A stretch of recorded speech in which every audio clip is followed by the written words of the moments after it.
ফুর্তি এই অ্যাড্রেসে। তো যাই হোক, আমরা চলে যাব আমাদের আজকের অতিথিদের কাছে, এবং ঠিক মোটামুটি অলরেডি আপনি যাদেরকে ভিডিওতে যাকে প্রথম দেখেছেন তার কাছে আমরা প্রথম যাচ্ছি। আমাদের আজকের প্রথম অতিথি, আপনার নামটা প্লিজ একটু বল, আপনি কোথা থেকে এসেছেন একটু যদি বলতেন আমাদেরকে। রাসেল ভাই, ধন্যবাদ আপনাকে। ডিয়ার লিসেনার, আমি যুক্তিসঙ্গত কোনো কারণে নামটা বলছি না। আমি মিরপুর 2 নম্বর থেকে এসেছি, আর পেশায় একজন শিক্ষকতা। মিরপুর 11 নম্বরে আমি শিক্ষকতা করি। আর মূলত আমার যে ঘটনাটা একটা আমাকে নিয়ে, আমি এই ঘটনা নিজে একজন ভিকটিম। ঘটনাটা আজ থেকে আমি সরাসরি আনুষ্ঠানিকতা না করে ঘটনায় চলে যাই। ঘটনাটা আজ থেকে 5 থেকে 6 বছর পূর্বে, যখন এমন এক সময় ছিল যে আমি জিন, ভূত এইগুলোর প্রতি একটা কিউরিওসিটি আমার ভিতরে ছিল ছোটবেলা থেকে। তো আসলে রাসেল ভাই, এখন যেভাবে আমাকে দেখছেন, আমি আসলে এরকম ছিলাম না এক সময়। মানে যেভাবে ভিডিওতে আমাকে দেখা যাচ্ছে সেভাবে আমি একসময় ছিলাম না। আমি এরকম জুব্বা পরতাম, লম্বা পাঞ্জাবি জাতীয়, এবং চুল ছিল পাগড়ি জাতীয় চুল, আর 5 ওয়াক্ত নামাজ পড়ার চেষ্টা করতাম। তো এর ভিতরে জিন বশ করা বা ধরার একটা প্রবণতা আমার ভিতরে আসে, এবং আমি এটা নিয়ে বেশ দীর্ঘদিন আমাদের যে এলাকার সাধারণ যে লোকাল যারা মাওলানা রয়েছে তাদের কাছ থেকে পরামর্শ নিতাম। তারা বিভিন্ন ধরনের আমল আমাকে বলতো যে তোমরা এই আমলগুলো করলে বা তুমি এই আমলটা করলে এটা হয়তো বা পাবে। তো এক মাওলানা আমাকে একটা আমল দিয়েছিল।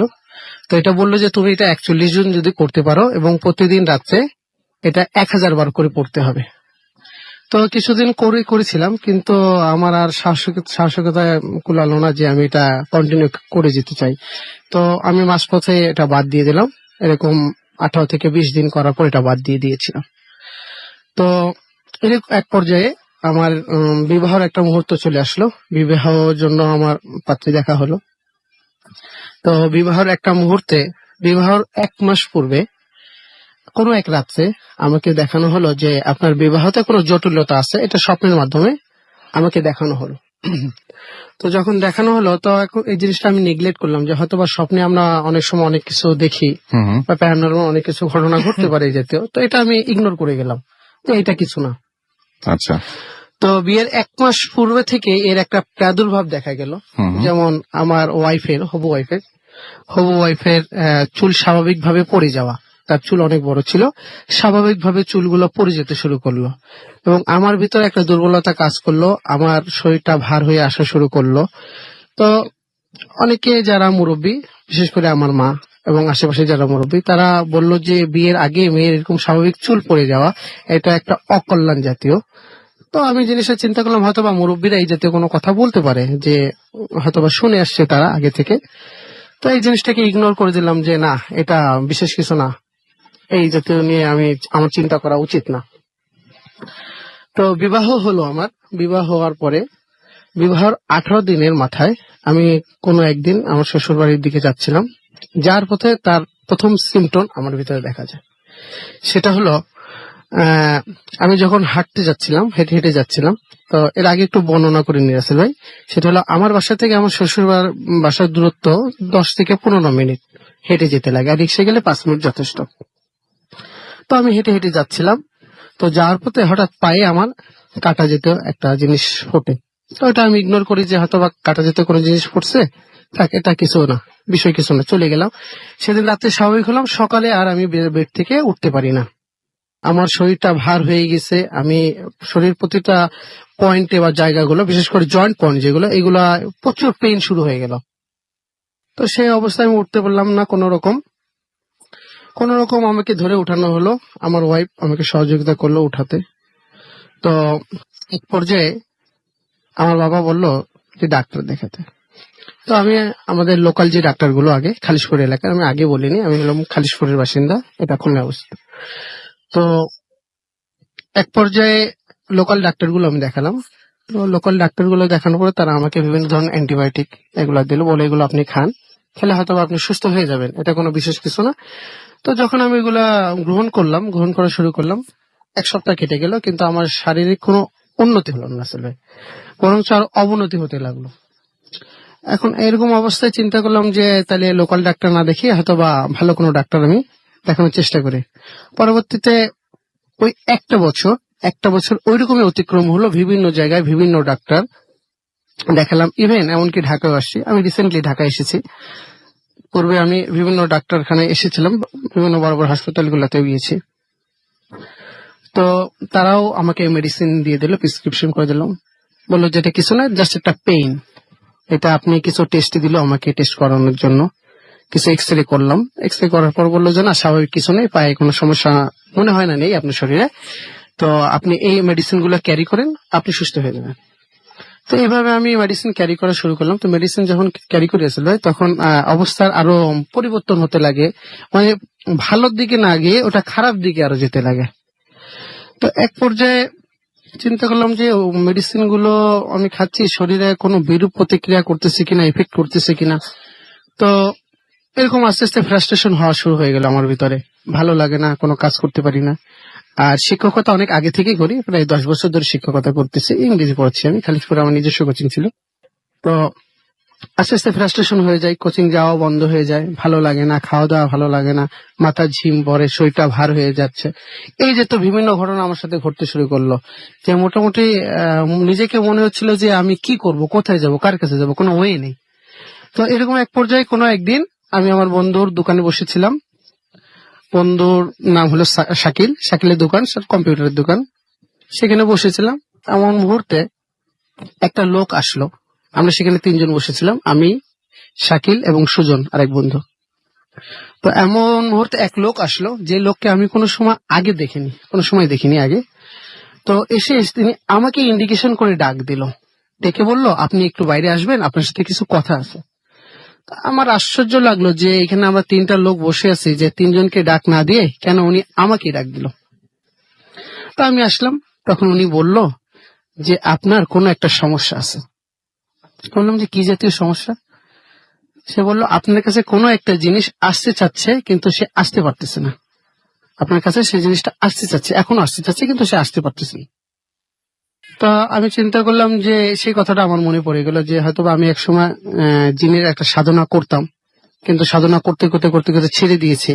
এর ভিতরে একটু কথা বলে নি রাসেল ভাই, যে সাধনা যখন করতাম আমি কিছুদিন করার পরে, এই রাতে যখন ঘুমাতাম, তো বিভিন্ন ধরনের আমার গায়ে শব্দ আসতো, চর আসতো, অনেক সময় গালে চর পড়তো, পিঠের উপরে চর পড়তো। তো স্বাভাবিক সকালে গালগুলো ফুলে যেত।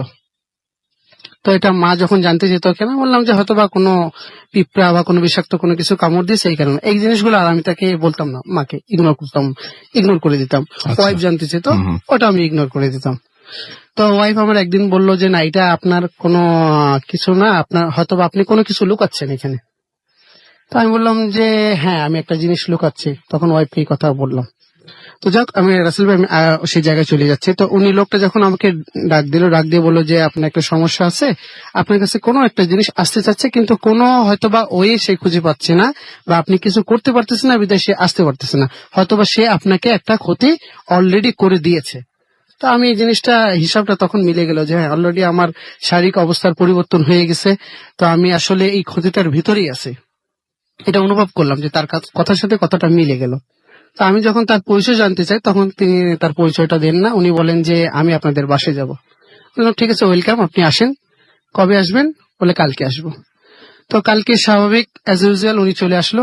আসার পরে আমার বাসাটাকে পর্যবেক্ষণ করলো এবং আমাকে একটা তাবিজ দিয়ে গেল, বলো এইটা আপনি রাখবেন, তাইলে হয়তোবা এই জাতীয় শক্তি থেকে বা এই জাতীয় যে ক্ষতিটা হচ্ছে, ক্ষতি থেকে হয়তোবা কিছুটা আল্লাহ যদি মাফ করে, মাফ করতেও পারে। তো আমি তাবিজটা স্বাভাবিক রাখলাম, এবং রাখার সময় উনি বলে দিলেন যে আপনি তরকারিতে কিছু কিছু খাবার খাবেন না, যেমন হলুদ খেতে পারবেন না, পেঁয়াজ খেতে পারবেন না, অতিরিক্ত ঝাল খাবেন না। এই জাতীয় জিনিসগুলো পুরোপুরি নিষিদ্ধ করে দিল আমার জন্য। তো সেভাবে মানলাম। কিছুদিন মানার পরে আর স্বাভাবিক রইলাম না। তো তো কোনো একদিন আপনার কি তাবিজটার পরে অবস্থা ভালো হচ্ছিল? তাবিজটা যখন আমি ইউজ করতেছিলাম আসল ভাই, তো ইউজ করার পরে কিছুটা অবস্থা উন্নতি হয়েছিল, আচ্ছা, কিছুটা তারপরে উন্নতি কি? হয়েছিল। হুম, তো কোনো এক কারণে তাবিজটা একদিন ঘুমের মাধ্যমে, যখন আমি রাত্রে ঘুমাই, সকালে উঠে দেখি যে তাবিজটা আমার নেই হাতে, হারিয়ে গেছে। হারিয়ে গেছে কোনো একভাবে। এটা আমি জানি না কিভাবে, আজ পর্যন্ত কারণও খুঁজে পেলাম না। হুম, ওয়াইফকে জিজ্ঞেস করলে ওয়াইফ বলে না, আমি বিছানায় তো সকালে আসলে গোছগাছ করার সময় অনেক সময় হয়তো বা পড়ে যেতে পারে, এটা ঠিক ধারণা আছে, করলাম। বুঝলাম যে তাবিজটা হারিয়ে গেছে। হ্যাঁ, তারপরে তো এখন উনি আমাকে হারিয়ে যাওয়ার পরে এখন আমার অবস্থা সেই আগের মতো খারাপ হতে শুরু করলো। ইভেন আরো ডিটোরিয়েটিং হয়ে গেল, আরো হানিকর হয়ে গেল। এখন এমত অবস্থায় কোনো উপায় না পেয়ে ফ্রাস্ট্রেশন হয়ে গেলাম আরো, যে কি করবো। অনেক বড় বড় ডাক্তার দেখলাম, অনেক টাকা পয়সা নষ্ট করলাম, কিন্তু আমার তো কোনো ওয়ে হলো না, বা আমি কোনো ওয়ে কে গেট করতে পারলাম না, যে কি করবো এখন আমি।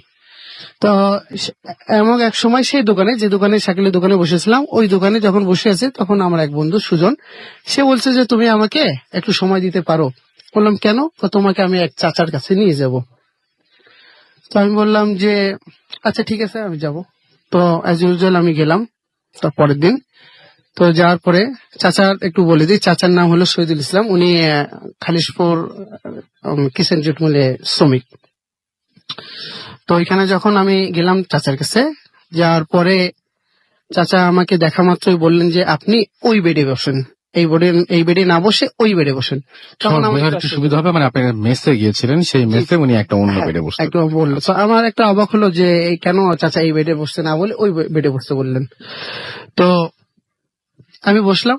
বসার পরে আমি সেই বন্ধুকে বললাম, সুজনকে বললাম যে সুজন, তুমি আমার বিষয়ে একটু বলো তাকে। তো সুজন যখন চাচাকে বললো যে দেখেন তো চাচা, আমি আমার এক বন্ধু, সেই বিগত এরকম ঠিক আছে, ওই ঘটনাটা বললো, আপনি সমস্যার কথা বললেন সমস্যাটার তাকে। কথা বললো। বলার পরে চাচা তখন কি করলো, মানে এটা আমার আসলে না দেখলে বিশ্বাস করার মতো নয় রাসেল ভাই জিনিসটা, যে চাচা এক গ্লাস পানি নিলেন, পানির অর্ধেক পানি ফেলে দিলেন, অর্ধেক পানি ফেলে দিয়ে হাতে কি জানি একটা সুরার মতো পড়লেন, পরেই পু দিলেন। ও দেওয়া মাত্র আমরা যেরকম মোবাইলে কথা বলি রাসেল ভাই, উনি ঠিক গ্লাসটা নিয়ে কানের কাছে নিয়ে ঠিক এইভাবে কথা বলতেছেন এবং তার হাতটা নড়তেছে। এবং যখন হাতটা নড়তেছে তখন আমাদেরকে বলেছিলেন যখন আমি কথা বলবো তখন আমার হাতটা চেপে ধরতে। তো আমরা ওইখানে উপস্থিত 2-3 জন ছিলাম, আমার হাতটা চেপে দেওয়ার পরেও হাতটা প্রচুর পরিমাণ নড়তেছে, কিন্তু আমরা ঠেকায় রাখতে পারতেছি না। তো উনি একটাই কথা বললেন যে যে আপা, এমক নামের স্থানে এমক নামের লোকের কি সমস্যা। এখন কাকে আপা করলেন এই জিনিসটা আমরা আর বুঝতে পারিনি, যে কাকে তিনি আপা করে সম্বোধন করলেন। তো উনি যেটা জানালেন যে হ্যাঁ, ওর একটু সমস্যা রয়েছে, ও একসময় একটা সাধনা করতে করতে সে ছেড়ে দিয়েছে। তো ওকে স্বপ্নের মাধ্যমে ক্ষতি করা হয়েছে। তো আমি যখন ক্ষতিটা জানতে ছিলাম যে চাচা একটু খুলে বলেন ক্ষতিটা কেমন হয়েছে আমার। তো চাচা বলল আপনাকে স্বপ্নের মাধ্যমে চিলের মাংস খাওয়ানো হয়েছে। তো আমি একটু শুনে অ্যাস্টনিশড হয়ে গেলাম যে চিলের মাংস কিভাবে খাওয়া, স্বপ্নে আবার কিভাবে খাওয়ায় মানুষকে। তো একটু অবাক হয়ে গেলাম কিছুটা, যে চিলের মাংস। যাক, তারপর বিশ্বাস করে নিলাম। তো উনি বললো যে সেই জিনিসটা আপনার শরীর থেকে বের হওয়া না পর্যন্ত আপনি সুস্থ হবেন না, কোনো সময় সুস্থ হবেন না। এই মেডিসিন যাই করেন কোনো কিছু আপনার কাজে লাভ লাগবে হবে না। জি। তো উনি আমাকে নিয়ে নেওয়ার পরে রুমটা সম্পূর্ণ অন্ধকার করে দিল। অন্ধকার করে আমি যে বেডে বসেছিলাম সেই বেডে আমাকে শোয়া দিল। তো আমি শুয়ে রইলাম এবং শোয়ানোর পরে আমার যে নাভিটা, শার্টটা একটু উঠিয়ে দিল, উঠিয়ে নাভিতে দেখলাম কিছু পানি দিল, পানি পরে দিল এবং কিছুটা আমি হাতের একটু ইশারা মানে এই পেলাম যে হয়তো বা নাভিতে উনি কোনো কিছু করতেছেন। তো যেখানে নাভিটা বন্ধ, নাভিতে কোনো ছিদ্র নেই, এটা তো আমরা সবাই জানি। কিন্তু কিছুক্ষণ পরে দেখলাম, 5-7 মিনিট পরে দেখলাম আলো জ্বালানো হলো। আলো দেখলে উনি আমাকে দেখালেন যে আপনার নাভি থেকে এই যে মাংসগুলো বের হয়েছে, প্রায় সেখানে মানে পচা মাংস, একটা মাংস প্রায় 100 থেকে 150 গ্রাম এরকম একটা মাংস একটা স্তূপ বের হইলো ওইখান থেকে। তো এটা দেখানো আমাকে দেয়া হলো, বলে এই জিনিসটা আপনাকে স্বপ্নে খাওয়ানো হয়েছিল, এই কারণে আপনি অসুস্থ হয়ে গেছেন, আপনি যে কোনো মেডিসিন গ্রহণ করলে আপনার কাজ হচ্ছে না। তো যখনটা আমার শরীর থেকে বের হয়ে আসলো রাসেল ভাই, তখন আমি একটা অনুভব করলাম যে আমার শরীর থেকে কি যেন একটা জিনিস বের হয়ে গেছে। এটা আমি অনুভব করলাম তখন, যে কি যেন একটা জিনিস আমার শরীর থেকে বের হয়ে গেছে, একটা শরীরটা ফ্রি হয়ে গেছে, আগের মতো নেই। তারপর চাচা আমাকে কিছু নির্দেশনা দিলেন এবং আমাকে বললেন একটা তেল এনে দিতে। তো তেল এনে আমি আনলাম, আনার পরে বললো যে এটা আগামীকালকে তেলটা নিয়ে যাবেন। তো আমি চিন্তা করলাম যে তেলটা আমি দিয়ে আসলাম, তেলটা তো সঙ্গে সঙ্গে, এর আগে যাদের কাছে গিয়েছিলাম অনেক হুজুরের কাছে গেছে, যেটা আমি মাঝখানে বলতে ভুলে গেছি, তারা সঙ্গে সঙ্গে পরে ফু দিয়ে দিত তেলটা লাগানোর জন্য, সঙ্গে শরীরে যেখানে যেখানে সমস্যা আছে সেখানে আপনি লাগাবেন। তো চাচা সেদিন রাতে আর তেলটা দিল না আমাকে। তো তেলটা না দিয়াতে আমাকে বললো যে আগামীকালকে আপনি আসেন। তো আমি যখন আগামীকালকে সেই বন্ধু, সুজন বন্ধু, ওকে নিয়ে আমি যখন আবার গেলাম সেখানে, তো তখন আমাকে তেলটা দেয়া হলো এবং তেলে আমি দেখলাম যে ওইখানে কিছু আয়াত লেখা রয়েছে, সরিষা তেলে কিছু আয়াত লেখা রয়েছে ভিতরে। তো যখন আমি কারণটা জিজ্ঞাসা করলাম যে আমার বন্ধুর কাছে, সে প্রথম আমাকে বলতে চাইলো না, কারণ এই জাতীয় বিশেষ ঘটনা আসলে জিন বা পরীর বশ জাতীয় ঘটনা কেউ কাউকে সাধারণত বলে না আসলে। তো আমি তার কাছে মানে জোর করলাম, জিদ করলাম যে সুজন, তুমি যদি চাচার বিষয়ে কোনো কিছু জেনে থাকো আমার একটু বলো। তো বললো যে উনি একজন আনএডুকেটেড। যখন এই কথা বললো আমি একটু অবাক হয়ে গেলাম যে আনএডুকেটেড, তাহলে কি সুন্দর আয়াত লেখা, আয়াতটা আরবিতে লেখা, তো এই আয়াতটা কিভাবে লেখলো? তখন আমার একটা চিন্তা আসলো যে উনি একজন আনএডুকেটেড পার্সন, তাহলে আয়াতটা কিভাবে আসলো? তো সে আমাকে বর্ণনা করলো যে এই জিনিসটা যখন হয় তখন রাত্রে ওই পরীরা এসে আয়াতগুলা লিখে দিয়ে যায় এবং চাচা সকালে ফজরের নামাজ পড়ে ওই আয়াতগুলা কেটে কেটে বোতলে ভরে দেয় এবং যার যেটা সেটা তাকে দিয়ে দেয় এবং ইউজ করতে বলে। এইভাবে অনেক মানুষ উপকার পেয়েছে, তো আমিও পেয়েছিলাম।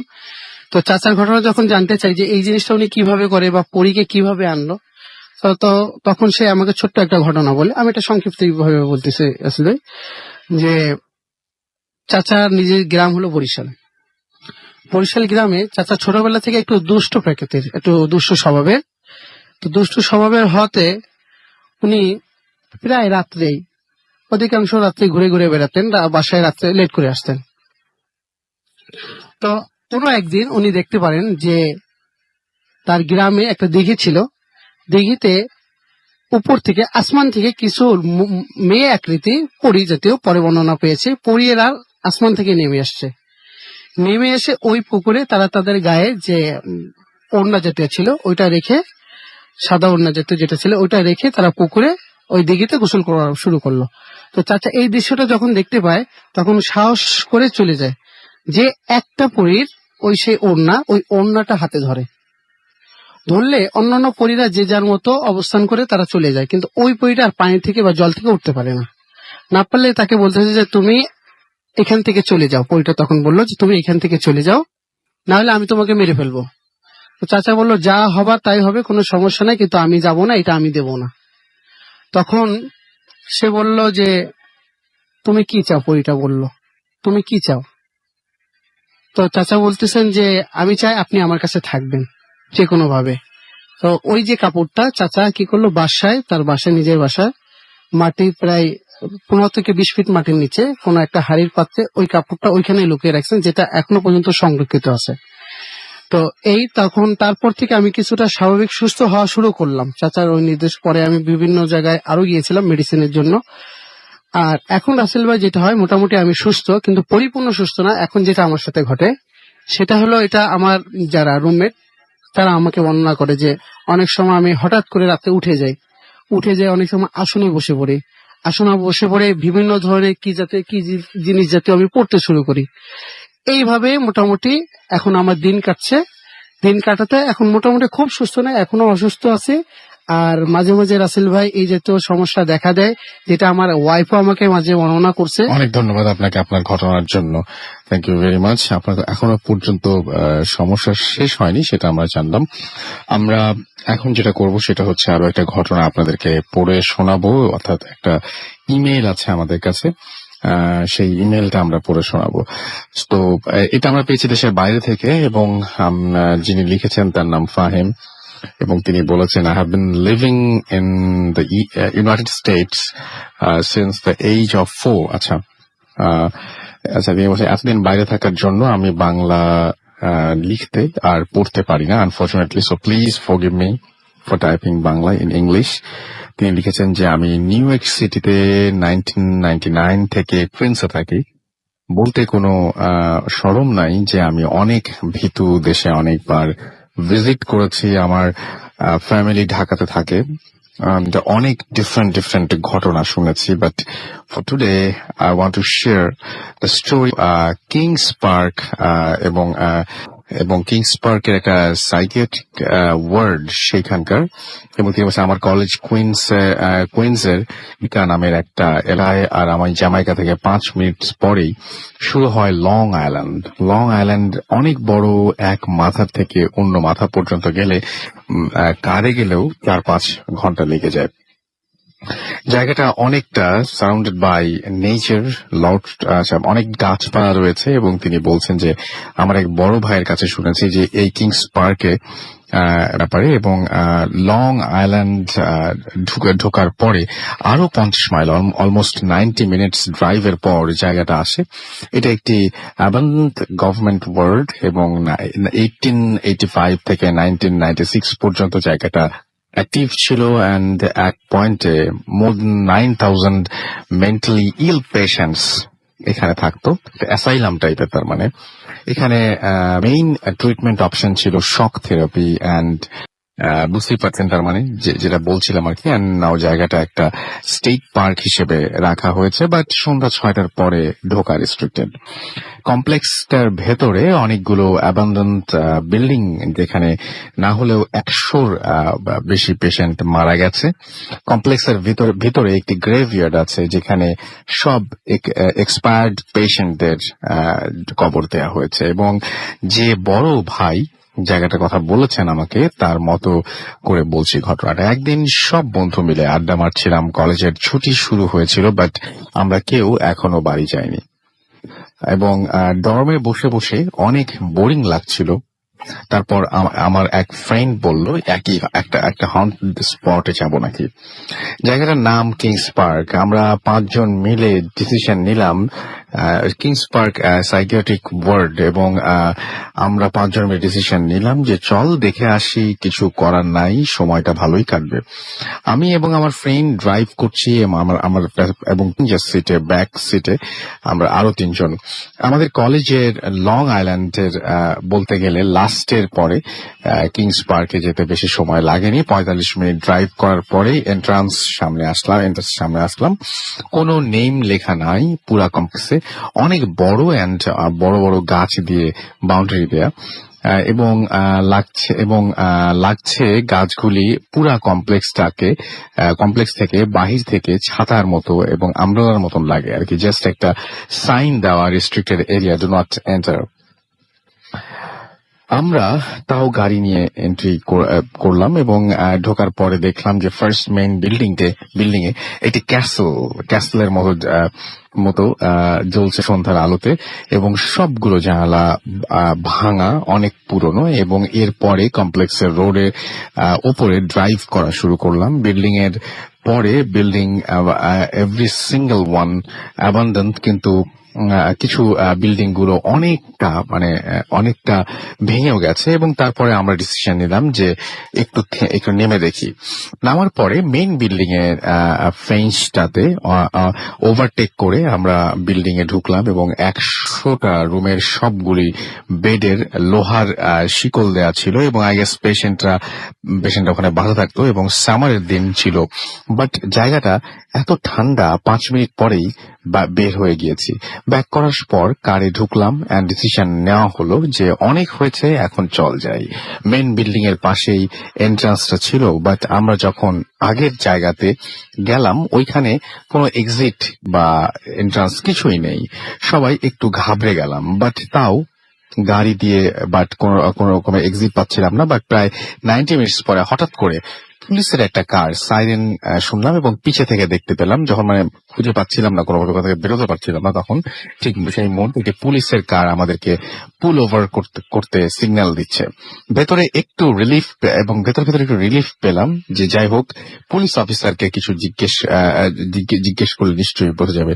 পুল ওভার করার পরে দেখলাম কারটা অনেক পুরনো এবং একদম পুরনো পুলিশ কার। আমি এটা কোনোদিন এর আগে দেখিনি। একটি অফিসার বের হলো এবং মিরর দিয়ে দেখলাম তার গাড়িতে আর কেউ নেই। ইউজুয়ালি একটি পুলিশ কারে অল টাইম 2 জন অফিসার থাকে। সন্ধ্যার সময় অফিসার সানগ্লাস পরা ছিল এবং আমার উইন্ডোতে এসে 3টি বাড়ি দিয়েছিল এবং আঙুল দিয়ে সেটা বাড়িটা দিয়েছিল এবং আমি উইন্ডো নামালাম। বললো যে you guys shouldn't have come here, this is restricted area. এবং তারপর আমি বললাম যে সরি স্যার, আমরা এখানে এসেছিলাম by mistake and we were lost. এবং normally police car pull over করলে before doing or saying anything licence অথবা রেজিস্ট্রেশন চাবে, কিন্তু অফিসার সে সমস্ত কিছুই চান নাই। আমার কথা বলার পরে অফিসার সানগ্লাসগুলি খুললেন এবং খোলার পরে আমরা যা দেখলাম তা আমরা কোনোদিন ভুলবো না। অফিসারের কোনো চোখ ছিল না, জাস্ট দুইটা ব্ল্যাক হোলস তার ফেসের মধ্যে। এটা দেখার পরে আমরা সবাই শকড এবং এবং আমরা সবাই শকড হয়ে গিয়েছিলাম এবং কিছু বের হচ্ছিল না মুখ দিয়ে, আমাদের মুভ করতেও পারছিল। অফিসার সিম্পলি একটা স্মাইল দিয়ে বলল, ফলো মি, এবং আল শো ইউ গাইজ আউট। দেন সে তার কার্ডটা নিয়ে ঢুকলো, আমাদের সাথে গেল এবং 2 সেকেন্ড তাকে ফলো করার পরেই আমরা মেইন বিল্ডিং এর সামনে আবারও আসলাম এবং একটি এক্সিট সেখানেই ছিল। পুলিশ থেকে কার্ডটা আগে বের হয়ে গেল এবং আমরা 1 সেকেন্ড পরেই বের হলাম কমপ্লেক্স থেকে। বের হওয়ার পর দেখলাম কোনো পুলিশের গাড়ি বা কার কিচ্ছু নেই। কমপ্লেক্সের বাইরে সোজা রাস্তা, কোনো টার্ন নেই এবং কারটা কোথায় গেল আমরা আজ পর্যন্ত বুঝতে পারিনি। সারা রাস্তা আমরা সবকিছুই একটি সায়েন্টিফিক রিজন দিতে চেষ্টা করলাম, একটা এক্সপ্লেনেশন দেওয়ার চেষ্টা করলাম। মেবি পুলিশ ভালো ছিল, এর জন্য লাইসেন্স চেক করে নাই, এন্ড মেবি সন্ধ্যার পরে ডার্ক হয়ে গিয়েছিল, যার জন্য তাকে দেখতে আমরা ভুল করছি, যেরকম ব্ল্যাক হোলস মনে হচ্ছে ফেসের মধ্যে। বাট আমরা গাড়ির হেডলাইটের আলোতে সবাই দেখেছি যে অফিসারের কোনো চোখ ছিল না। আর মেইন বিল্ডিং এর সামনে 15 বার আমরা রাউন্ড দিয়েছি, বাট কোনো ধরনের কোনো এক্সিট আমরা পাইনি খুঁজে, কোনো কিছুই বোঝা যায় নাই। এরপর আমরা কখনো আর ওইদিকে যাইনি এবং এটাই ছিল ঘটনা। এবং ঘটনা শোনার পরে আমি এবং আমার ফ্রেন্ড ডিসিশন নিয়েছিলাম যে একবার হলেও সেখানে যেতে হবে। বাট আমরা 2 বার গেছি এবং সেই 2টা ট্রিপ গুলো আমাদের লাইফের অনেক মেমোরেবল এবং অনেক স্কেরি 2টা মোমেন্টস হয়ে গেছে। আশা করছি আপনাদের কাছেই প্রথম স্টোরিটা ভালো লাগবে। যদি আপনি চান তাহলে তারপরে তিনি লিখেছেন যে নেক্সট উইকে তিনি আরো একটা পাঠাতে পারেন। ডেফিনেটলি আপনি পাঠাতে পারেন, আপনার ঘটনার অপেক্ষায় থাকলাম। অ্যান্ড এটা ছিল স্টোরি, আশা করছি আপনাদের সবার ভালো লেগেছে। আমরা সবকিছুই পড়বো, তবে তার আগে ছোট্ট বিজ্ঞাপন বিরতি নিতে হবে। আমাদের কাছে প্রচুর SMS রয়েছে, আমাদের কাছে প্রচুর আপনাদের ফেসবুক মেসেজ রয়েছে, সবকিছুই পড়বো আমরা। বাট তার আগে আমাদের একটা ব্রেকে যেতে হবে, ব্রেকের পর আবারও ফিরে আসছি। সেই পর্যন্ত আমাদের সঙ্গে থাকবেন। স্টে টিউন ফর ইউর ফুর্তি অ্যান্ড ডোন্ট স্টপ দ্য ফুর্তি।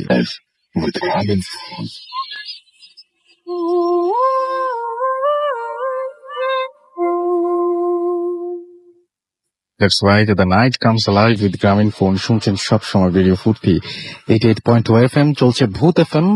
এবং আমি দেখতে পাচ্ছি আমাদের এখানে SMS করেছেন আসমিনা ওয়াবদা খুলনা থেকে, এবং আমাদেরকে লিখেছেন সুস্মিতা বণিক, এবং তিনি আমাদের সাথে শুনছেন, ভালো ভয় লাগছে তার কাছে। আলিফ আমাদেরকে লিখেছেন যে গল্পটা ভালো, এবং আমাদেরকে রাজু লিখেছেন যে খুব ভালো লাগছে। শুভ রাজশাহী থেকে লিখছেন লাইট অফ করে তিনি শুনছেন এবং তিনি আগরবাতি জ্বালিয়েছেন আজকে শোনার জন্য। জ্যাকলিন আমাদের নাটোর টিভি সেন্টার থেকে SMS করেছেন, তুষার চট্টগ্রাম থেকে SMS করেছেন, মনিরুল আমাদের নাটোর থেকে SMS করেছেন, এবং আমাদেরকে SMS করেছেন তন্ময় খুলনা থেকে, তুহিন আমাদের SMS করেছেন, তুহিন হোসেন এবং তুহিন হোসেন বাবু। এছাড়া আমাদের ইমরান SMS করেছেন এবং আমাদেরকে SMS করেছেন দেখতে পাচ্ছি। আচ্ছা, তিনি বলছেন যে ভয়ঙ্কর ঘটনা ছাড়া ভূত FM জমে নাকি, ভয়ঙ্কর ঘটনা প্লে করুন। আমাদের কাছে অনেকগুলো ঘটনা রয়েছে, দেখি কোনটা আপনাকে ভয় দেখাতে পারে বা ভয় ধরাতে পারে। আহাদ ময়মনসিং থেকে লিখেছেন যে ইলেকট্রিসিটি নাই, খুব ভয় করছে। সিদ্দিক আমাদের SMS করেছেন জুরাইন থেকে। সাকিব আমাদের SMS করেছেন SH আবরার হবিগঞ্জ থেকে। সাকিবের অবশ্য এখনো ভয় লাগছে না, এবং আবরারের ইমেলটা খুব ভালো লেগেছে। আদিত্য আমাদের SMS করেছেন, ফার্স্ট যে স্টোরিটা তার কাছে ইন্টারেস্টিং মনে হয়েছে। অনেক কাকন মিনাবাজার থেকে আমাদের মিনাবাজার খুলনা থেকে আমাদের SMS করেছেন এবং আমাদেরকে SMS করেছেন সুপ্ত ময়মনসিং থেকে। এছাড়াও আমাদেরকে লিখেছেন নাইল, সেকেন্ড স্টোরিটা অসাম লেগেছে তার কাছে। সাইফ আমাদের SMS করেছেন আমাদের সিলেট থেকে মিরান।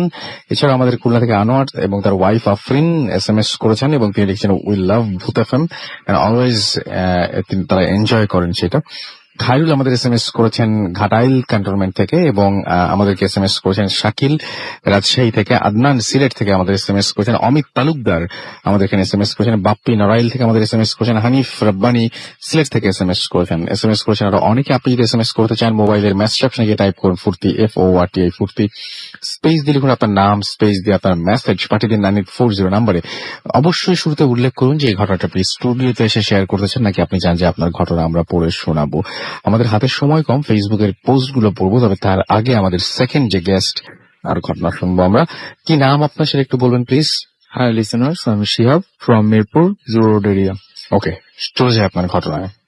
ঘটনাটা বেসিক্যালি ঘটে আমার বাসায়। আর এবং বাইরের দুটো মিলিয়ে। বেসিক্যালি আমার সারাদিনে যে সময়টুক থাকে ফ্রি টাইমটুক, সেই ফ্রি টাইমে আমি পেন্টিং করে থাকি। তো এই ঘটনা মেইন টিয়াটা হচ্ছে এই পেইন্ট থেকে শুরু হয়। একদিন রাতের ঘটনা, আমি যখন এই পেইন্ট ঘটনা আমি একটু বলবো যে খুব ইন্টারেস্টিং, এবং এই ঘটনা নিয়ে আপনি যদি দেখতে চান যে কে এই ঘটনাটি বলছে, তাহলে চলে যান আমাদের ফেসবুক পেজে www.facebook.com/bhutfm.russell। এই পেজে গিয়ে আপনি ভিডিওটা কিন্তু দেখতে পারবেন। আমরা চলে যাই আবার ঘটনায়। আপনি যে পেইন্টার এবং আপনি রেগুলার পেইন্ট করেন, রাইট? এবং পেইন্ট নিয়েই এই ঘটনাটা। জি। জি, তো সেটা এক রাতের ঘটনা। আমি প্রতিদিন রাতে খুব রাত পর্যন্ত জেগে থাকি এবং দেখা যায় যে বেসিক্যালি মাঝে মধ্যে ভোরও হয়ে যায় আমার রাতে। তো রাতের বেশিরভাগ টাইমটা আমি পেন্টের মধ্যেই কাটাই। একদিন রাতে আমি আমার স্কেচ বোর্ডে হোয়াইট পেপার সেট করি, দেন ব্রাশগুলো ভিজাই এবং মেক করতে থাকি যে পেন্ট করার জন্য। তো ওই দিন আসলে ব্যাপারটা হয় যে আমি যখন পেপারটা সেট করি হোয়াইট বোর্ডে, তারপর আমি ব্রাশটা ধোয়ার কিছুক্ষণ আগে ঠিক ওই মুহূর্তে মনে হচ্ছিল যে না, আজকে হয়তো পেন্টটা করতে পারবো না, ঘুম চলে আসতে পারে, তো আজকে থাক, বেটার অফ দ্যাট আমি আজকে ঘুমিয়ে পড়লে সবচেয়ে বেশি ভালো হয়।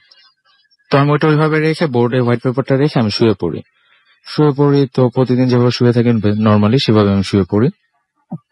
হঠাৎ করে রাতে আমার ঘুম ভেঙে যায় 2টা থেকে 2:30টার দিকে। তো তখন আমি ফিল করতে পারি যে ইলেকট্রিসিটি নাই। ইলেকট্রিসিটি না থাকার কারণে তখন আমি উঠে আমার রুমে আমাদের বাসায় যে সেফ সার্কিট ব্রেকার আছে সেখানে যাই, যে চেক করে দেখি যে সার্কিট ব্রেকারটা পড়ে গেছে, সেটা আপ করে দেওয়াতে আবার ইলেকট্রিসিটিটা রিটার্ন আসে। তারপর আমি হালকা ওয়াশ হয়ে রুমে ফিরে আসি। তো আমার কাছে একটা টর্চ ছিল যেটা আমি সবসময় ইউজ করি, সেই টর্চটা দিয়ে দরকার পড়ে না লাইট জ্বালানোর, সেই টর্চের সাহায্যে আমি আবার রুমে চলে আসি। রুমে এসে যখন বেডে যেতে নেই, তখন আমার কিছুটা হলো খেয়াল হয় যে টর্চের আলোতে আমি দেখলাম যে আমার স্কেচে যেটা ছিল সেখানে একটা পেইন্ট আছে। তো আমি ফার্স্ট এটা মানে করিনি। তো পরে মনে হলো যে না, একটু দেখি, উঠে দেখি, দেখার প্রয়োজন বোধ করলাম। সামনে যেয়ে দেখি যে হ্যাঁ, একটা পেইন্ট সেখানে আছে। তো এটা দেখে আমি আসলে রুমটা লক করে লাইটটা ওপেন করি যে আমি তো রাতে হোয়াইট পেপার রেখে ঘুমাইছিলাম, এখানে পেইন্ট আসলো কিভাবে। তো আবার পর মুহূর্তে মনে হয় হয়তো আমি পেইন্টটা করেই ঘুমাইছিলাম, আমার মনে আসতেছে না। বাট একটা জিনিস দেখে অবাক হয়ে, যেটা থেকে আমি শিওর হয়ে যায়, আমার প্রত্যেকটা পেইন্টে আমার সাইন থাকে, যেখানে আমি এসআর আর্ট দিয়ে সাইনটা করে রাখি। তো সাইনটা মিসিং নেই, ছিল, ওইখানে ছিল না। আর যে কারণে আমি আসলে বেশি শিওর হতে পারি পেইন্টটা আমার না, তাহলে আমার রুমে পেইন্ট কার বা কিভাবে। তো যেখানে দেখা যায় যে আমার রুমে আমি যে পেন গুলো করে রাখছি, আমি আপনাকে আগে বলছি যে আমার পেন গুলো আমি দেয়ালে রেখে দিই এবং গ্যালারি স্টাইলে সেগুলো ডিসক্রাইব করা থাকে। তো ওইখানে আমি দেখি যে না, এটা আসলে পেনটা ঠিক আছে, বাট এই পেনটা আমার না। তো তখন আমি পেনটা বোর্ড থেকে খুলে আমার হাতে নেই পেনটা নিয়ে একটু নেড়ে দেখি যে না, পেনটা শুকায় গেছে, তার মানে এটা অনেকক্ষণ আগেই পেনটা শেষ হয়েছে। আর ব্রাশগুলো ওই দিন ভিজা পাই, কিন্তু আমার স্পষ্ট মনে আছে যে আমি ব্রাশগুলো ওয়ার্ডরোব থেকে নেওয়ার পরে আবার জায়গা মতো রেখে দিই, আমি ওটা ভিজাইনি, তো আমি ভিজা পাই। আর ওয়েস্ট টিস্যু, ওয়েস্ট পেপার, পানি, ওয়েস্ট ওয়াটার, এগুলো যখন যেখানে আমি রাখি সেই জিনিসটা ফ্লোরে পড়ে গেছিল এবং ফ্লোরে ছিল যে ওয়েস্ট জিনিসগুলো পড়েছিল ফ্লোরে ছড়াছিটা, যেগুলো আমার পায়ে লাগে। তো সবকিছু মিলে মানে বুঝতে পারছিলাম যে না, আমার মাধ্যমে হয়নি পেইন্টটা। হ্যাঁ, ইটস নট নর্মাল। তো তখন পর্যন্ত আমার আসলে প্যারানর্মাল অ্যাক্টিভিটি জিনিসটা আমার থিংটা আসে নাই মাথায়। আমি নর্মালি আসলে থিঙ্ক করতেছি, আমার মাত্র ঘুম থেকে উঠেছি, এখন একটা নর্মাল করে একটা থিঙ্ক চলে আসতেছিল না। তো তখন আমি যেটা করি যে পেনটা হাতে নেওয়ার পর একটু নেড়ে চেড়ে দেখি, পেনটা করি।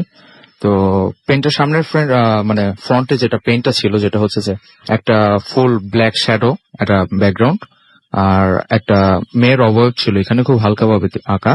মেয়েটা সাদা শাড়ি পরা ছিল, বাতাসে ফ্লো ছিল, যার কারণে শাড়ির আঁচলটা উঠতেছিল, চুলগুলো উঠতেছিল।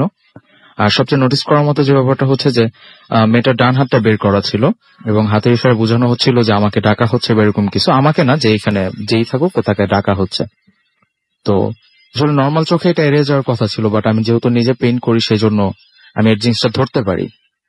তো আমি দেখি পেনটা, তো হঠাৎ করে পেনটা রেখে দিব এরকম টেন্ডেন্সি যখন আমার মধ্যে ছিল, তখন বাতাস আমার ডান হাতে ধরা ছিল, এটাকে উল্টে দেওয়ার কারণে আমি ব্যাক সাইডটা দেখতে পাই। ব্যাক সাইডে আমরা জানি যে আসলে ভাই, আমরা যদি কখনো পেইন্ট করি, পেইন্টের পিছনে একটা জল ছাপের মতো থাকে, পেইন্টের ফুটে উঠে, বাট ওই পেইন্ট ছাড়া অন্য কোনো পেইন্টের জল ছাপ ফুটে উঠবে, it's impossible, it's not normal. তো আমি আঁকিয়েছি তারই ছাপ, হ্যাঁ, তারই একটা ছাপ মিরর ভিউতে পড়ে। তো দেন আমি দেখি, তো এখানে ওই ছবিরই আরেকটা নতুন ক্রিয়েশন, যেটা হচ্ছে গিয়ে যে করা। হ্যাঁ, সেটা নর্মাল না, একদম নর্মাল না, একদম নর্মাল। তো আর এখানে নতুন আরেকটি মানে ক্যারেক্টার দেখানো হয়েছে, যেটা হচ্ছে যে একটা ছেলে সাদা পাজামা পাঞ্জাবি পরা। তো সিকোয়েন্সটা এরকম ছিল যে অন্ধকার আগের পেইন্টে যতটুকু ছিল ফ্রন্ট পেইন্টে তার থেকে অনেক অধিক ঘনতর হয়ে গেছে এবং ঘোর হয়ে গেছে। তো এইটা দেখার পর আসলে তখন আমার মধ্যে একটু ভয় ঢুকে যে ইটস ইম্পসিবল একটা মানুষের পক্ষে কোনোদিন। তো যতটুকু দেখে মনে হচ্ছিল এটা কম্পিউটার থেকে প্রিন্ট করা। তো আমি দেন প্রিন্টার রেখে আমি আমার একটা সিনিয়রকে ফোন দিই ওই রাতেই। ফোন দিয়ে বলি যে ভাই এরকম ব্যাপার, আমি কি করতে পারি। তো সে আমাকে বলতেছে যে তোর বাসায় পিসি আছে? হ্যাঁ ভাই পিসি আছে। তো তোর বাসায় কি প্রিন্টার আছে? তো বলছে যে হ্যাঁ ভাই প্রিন্টারও আছে। তো তুই একটা কাজ কর, তুই নেটে যে সুরা ইখলাসটা ডাউনলোড কর এবং করে সেটার একটা প্রিন্ট কপি নিয়ে প্রিন্টটা এমন একটা জায়গায় রাখ যেখানে লক করতে পারবি। তো প্রিন্ট এখানে রেখে তার উপরে একটা খাতা বা মোটা কিছু রাখ, তার উপরে সুরা ইখলাসটা রেখে একটা ওয়েট দিয়ে এটা রাখ যাতে উড়ে না যায়। দেন তুই দরজাটা লক করে দে। আচ্ছা আমি সেটা করলাম। বলবো যে এবার তুই শুয়ে পড়, এটা পরে আমরা ডিসকাস করে নিবো। আচ্ছা ঠিক আছে, শুয়ে পড়ছি। সেই রাতে আমার সাথে আর কিছু হয়নি। তো পরদিন আমার একটা ফ্রেন্ড রাকিব, তো রাকিব আমাকে বলতেছে যে সকালবেলায় যে নারায়ণগঞ্জ যাওয়া লাগবে, একটু কাজ আছে, তুই কি যেতে পারবি? ওর ফোনে ঘুমটা ভাঙে, তো আমি উঠে রেডি হয়ে ওর সাথে যাই নারায়ণগঞ্জ। সারাদিন অনেক কাজ টাজ করার পর বিকালবেলা আমাকে বলে সিটিতে আসছি, ভিলেজ সাইডটা একটু দেখে গেলে ভালো হয়। তো দেন আমি ওর সাথে গেলাম। আচ্ছা ঠিক আছে, ভিলেজ সাইডটা একটু দেখে আসি। ও বলতেছে যে হ্যাঁ আমরা ঘুরে ঘুরে গেলাম। রিটার্ন যখন করতেছি তখন সন্ধ্যা হয়ে গেছে, সন্ধ্যা আজানও দিয়ে দিছে। তো গ্রামের সাইডে রাসেল বাজার দেখা যায় যে সন্ধ্যা আজান দেওয়ার পরপরই আস্তে আস্তে অন্ধকারটা বেশি হইতে থাকে। তো অন্ধকার হয়েছে। তো আমরা যে রাস্তা দিয়ে আসতেছিলাম সেটা ছিল মাটির রাস্তা এবং উঁচু নিচু ছিল খুব, মানুষের পায়ের ছাপে বর্ষা যেরকম গর্ত হয়ে থাকে সেটার কারণে, উঁচু নিচু হয়ে থাকার কারণে আমি আমার একটা ফোন দিয়ে ব্লুটুথ হেডসেট দিয়ে কথা বলতেছিলাম এবং আমার স্মার্টফোনটা ট্যাপ করতে করতে আগাচ্ছিলাম। মাঝে মধ্যে টর্চ অন করে দেখতেছিলাম এবং দেখে দেখে হাঁটতেছিলাম। তো একটা পর্যায়ে যেটা হয় সেটা হচ্ছে যে আমার মনে হয় যে আমি একটু নির্জন সাইডে চলে গেছি। তো নির্জন সাইডে চলে গেছি কিরকম, যে আমি একটু ঢালু জায়গা দিয়ে নেমে গেছি, এরকম একটা ফিল হয় আমার মধ্যে। আমি ভিতরের দিকে চলে গেছি। তো তখন আমি যখন খেয়াল করি তখন আমার কাছে মনে হচ্ছে যে আমি আসলে ওয়েতে নাই, আমি মোটামুটি একটু জঙ্গল টাইপ এরিয়াতে চলে আসছি আর আমার চারপাশে জঙ্গল ঘেরা এরকম। তো আমার রিসেন্ট যে কলটা ছিল সেই কলটা আমি কেটে দিই আমার ফ্রেন্ড সার্কেল যারা ছিল এখানে তাদেরকে কল দেওয়ার জন্য ট্রাই করি, বাট আমি দেখি যে আমার ফোনটা হ্যাং হয়ে গেছে। হ্যাং হয়ে যাওয়ার ফলে আমি কি করবো, এখন একটাই ওয়ে আছে যেটা হচ্ছে ব্যাকআপটা খুলে ব্যাটারিটা খুলে আবার ইনস্টল করলে আমি আবার ফোনটা অন করতে পারি। তো সেই ক্ষেত্রে আমি যখন এটা করব তখন হঠাৎ করে একটা বাতাসের পাই আমি, প্রচন্ড বাতাস। বাট যেটা সবচেয়ে অবাক করে আমাকে যে আমার থেকে 10 থেকে 15 হাত দূরে বাতাসটা অনেক বেশি জোরে ফ্লো হচ্ছে, বাট আমার গায়ে মোটামুটি লাগতেছে না, এরকম একটা ব্যাপার নর্মালি একটা আর আমি তখন এটা দেখার পর তখন তাকায় থাকি ওদিকে, ফোনটা অফ করছি, আবার অন করবো, ব্যাটারি ইনস্টল করছি। তো তখন দেখতে পাই যে জঙ্গলের সাইড থেকে একটা মেয়ের অবয়ব বের হয়ে আসতেছে, সাদা শাড়ি পরা। তো সেক্ষেত্রে মানে ব্যাপারটা হঠাৎ করে এরকম সিচুয়েশন, এরকম একটা ব্যাপার দেখে আমি একটু অ্যাস্টনিশড হয়ে যাই, যে স্টোন হয়ে যাই। তো দেখি যে মেয়েটা আস্তে আস্তে বের হলো, বাতাসে চুলগুলো উঠতেছে, সারা চুলগুলো উঠতেছে এবং ঠিক তার ডান হাত দিয়ে আমাকে ইশারা করতেছে যাওয়ার জন্য। তো তখন আমি আসলে এমন ভাবে হ্যাং হয়ে গেছি যে আমার আসলে কোনো কিছু নিজে থেকে করার মতো ক্ষমতা নাই। সে অবস্থায় যখন আমার মোবাইলটি হয়, তো তার থেকে কিছুক্ষণ পরে, এইভাবে কথা বলছিলাম জানি না, তার থেকে কিছুক্ষণ পরে আরেকটা বাতাস আছে। আরেকটা বাতাস, এইবার বাতাসটা আমার গায়েও লাগতেছে এবং বাতাসটা প্রচন্ড ফ্লো হচ্ছিল, বেগ ছিল প্রচুর, মেয়েটাও যাচ্ছিল। তো ব্যাপারটা এরকম দাঁড়ায় যে ও যখন হাঁটতে আমাকে ডাকতেছিল তখন আমি রেসপন্স না করে এবার ডান হাতটা কাঁধের সাইডে নিয়ে যায় এবং আমাকে নতুন ভাবে ইশারা করে যাওয়ার জন্য। তো দেন এই ঠিক এরকম একটা মুহূর্ত চলাকালে আমার ফোনটা বেজে উঠে দেখি যে আমার ফ্রেন্ডে আমাকে ফোন করছে। তো রিসিভ করার মতো কোনো পাচ্ছিলাম না, শক্তি হারায় ফেলতেছিলাম, সবকিছু কিরকম অন্যরকম লাগতেছিল। তখন ওরকম কষ্ট করার ফলে রিসিভ করি এবং আমার ব্লুটুথ হেডসেটটা আমার কানেই ছিল। তো ওইখান থেকে আমি শব্দটা শুনতে পাচ্ছি, হ্যালো হ্যালো।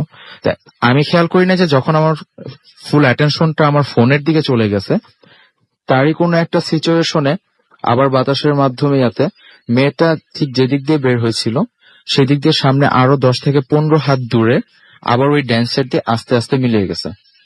আমি আমার হাতে ফোন বাজতেছে, আমি এই দৃশ্যটা দেখতেছি এবং আমি খুব কষ্ট করে রিসিভ করি, বাট আমার কথা বলার মতো সামর্থ্য থাকে না।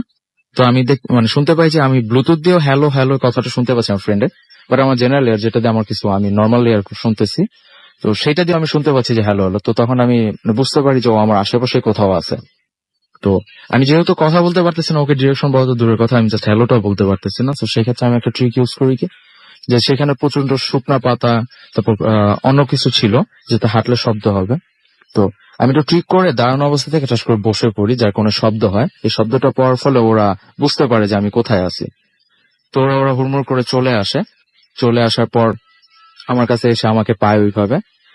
সেন্সলেস ছিলাম না, বাট কিছু বুঝায় বলবো বা কিছু বলতে পারবো সেরকম সেরকম কোনো ছিলাম না। শক্তিও ছিল না। তো ওরা আমাকে নিয়ে যায়, নিয়ে যাবো, আমার ফোন দুটো পড়ে গেছিল হাত থেকে, সবকিছু নিয়ে ওরা আমাকে নিয়ে সিটিতে চলে আসে। দেন আমার অবস্থাটি একটু অন্যরকম ছিল, যদি ওরা ধরতে পারে না, তাও ওরা বলছে আচ্ছা ঢাকা সিটিতে আমরা তাড়াতাড়ি রিটার্ন করি। তো আমরা চলে আসি, বাসায় চলে আসি। রোডে গাড়িতে থাকা অবস্থায় একটু এনজয় করার ফলে আমি ব্যাপারটা থেকে একটু দূরে চলে গেছিলাম, মাথায় অতটা ছিল না। তো দেন বাসায় আসার পর আমি যখন ফ্রেশ হয়ে ড্রেস আপটা করে আমি যখন বিছানায় বসি, তখন দেখতে মানে হঠাৎ করে ব্যাপারটা আমার মনে পড়ে যে আমার পাঞ্জাবিতে মাটি লেগে আছে সেটা থেকে। আর একটা ব্যাপার বলতে ভুলে গেছি যে আমি ওই দিন সাদা পাঞ্জাবি পায়জামা পরা ছিলাম এবং আমার গায়ে একটা কোটি ছিল, ব্ল্যাক হ্যাঁ, কোটি। আমি আপনার এই কথার জন্য ওয়েট করছিলাম যে আপনার পেইন্টিং এর সাথে, পেইন্টিং এর দৃশ্যের সাথে আপনার সেদিনের সিচুয়েশনটা আনফরচুনেটলি সেই ড্রেস আপটা মিলে যায়। আর সেখানে আমি একটা জিনিস নক করবো যে আমি ঢাকা সিটি থেকে যখন যাই তখন আমার গায়ে একটা ব্ল্যাক কোটি ছিল যেটা আমি এখনো পরে আছি।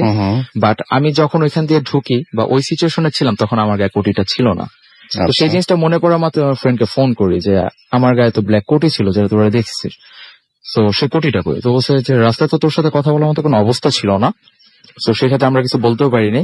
তো কোটিটা ছিল যেখানে এমন জায়গায় ছিল যেখান থেকে তুই ওইখান থেকে নেমে গেছিলি জঙ্গলের দিকে।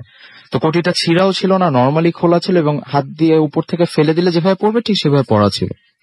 তো কোটিটা কেন খুলে গেছিলি ভিতরে?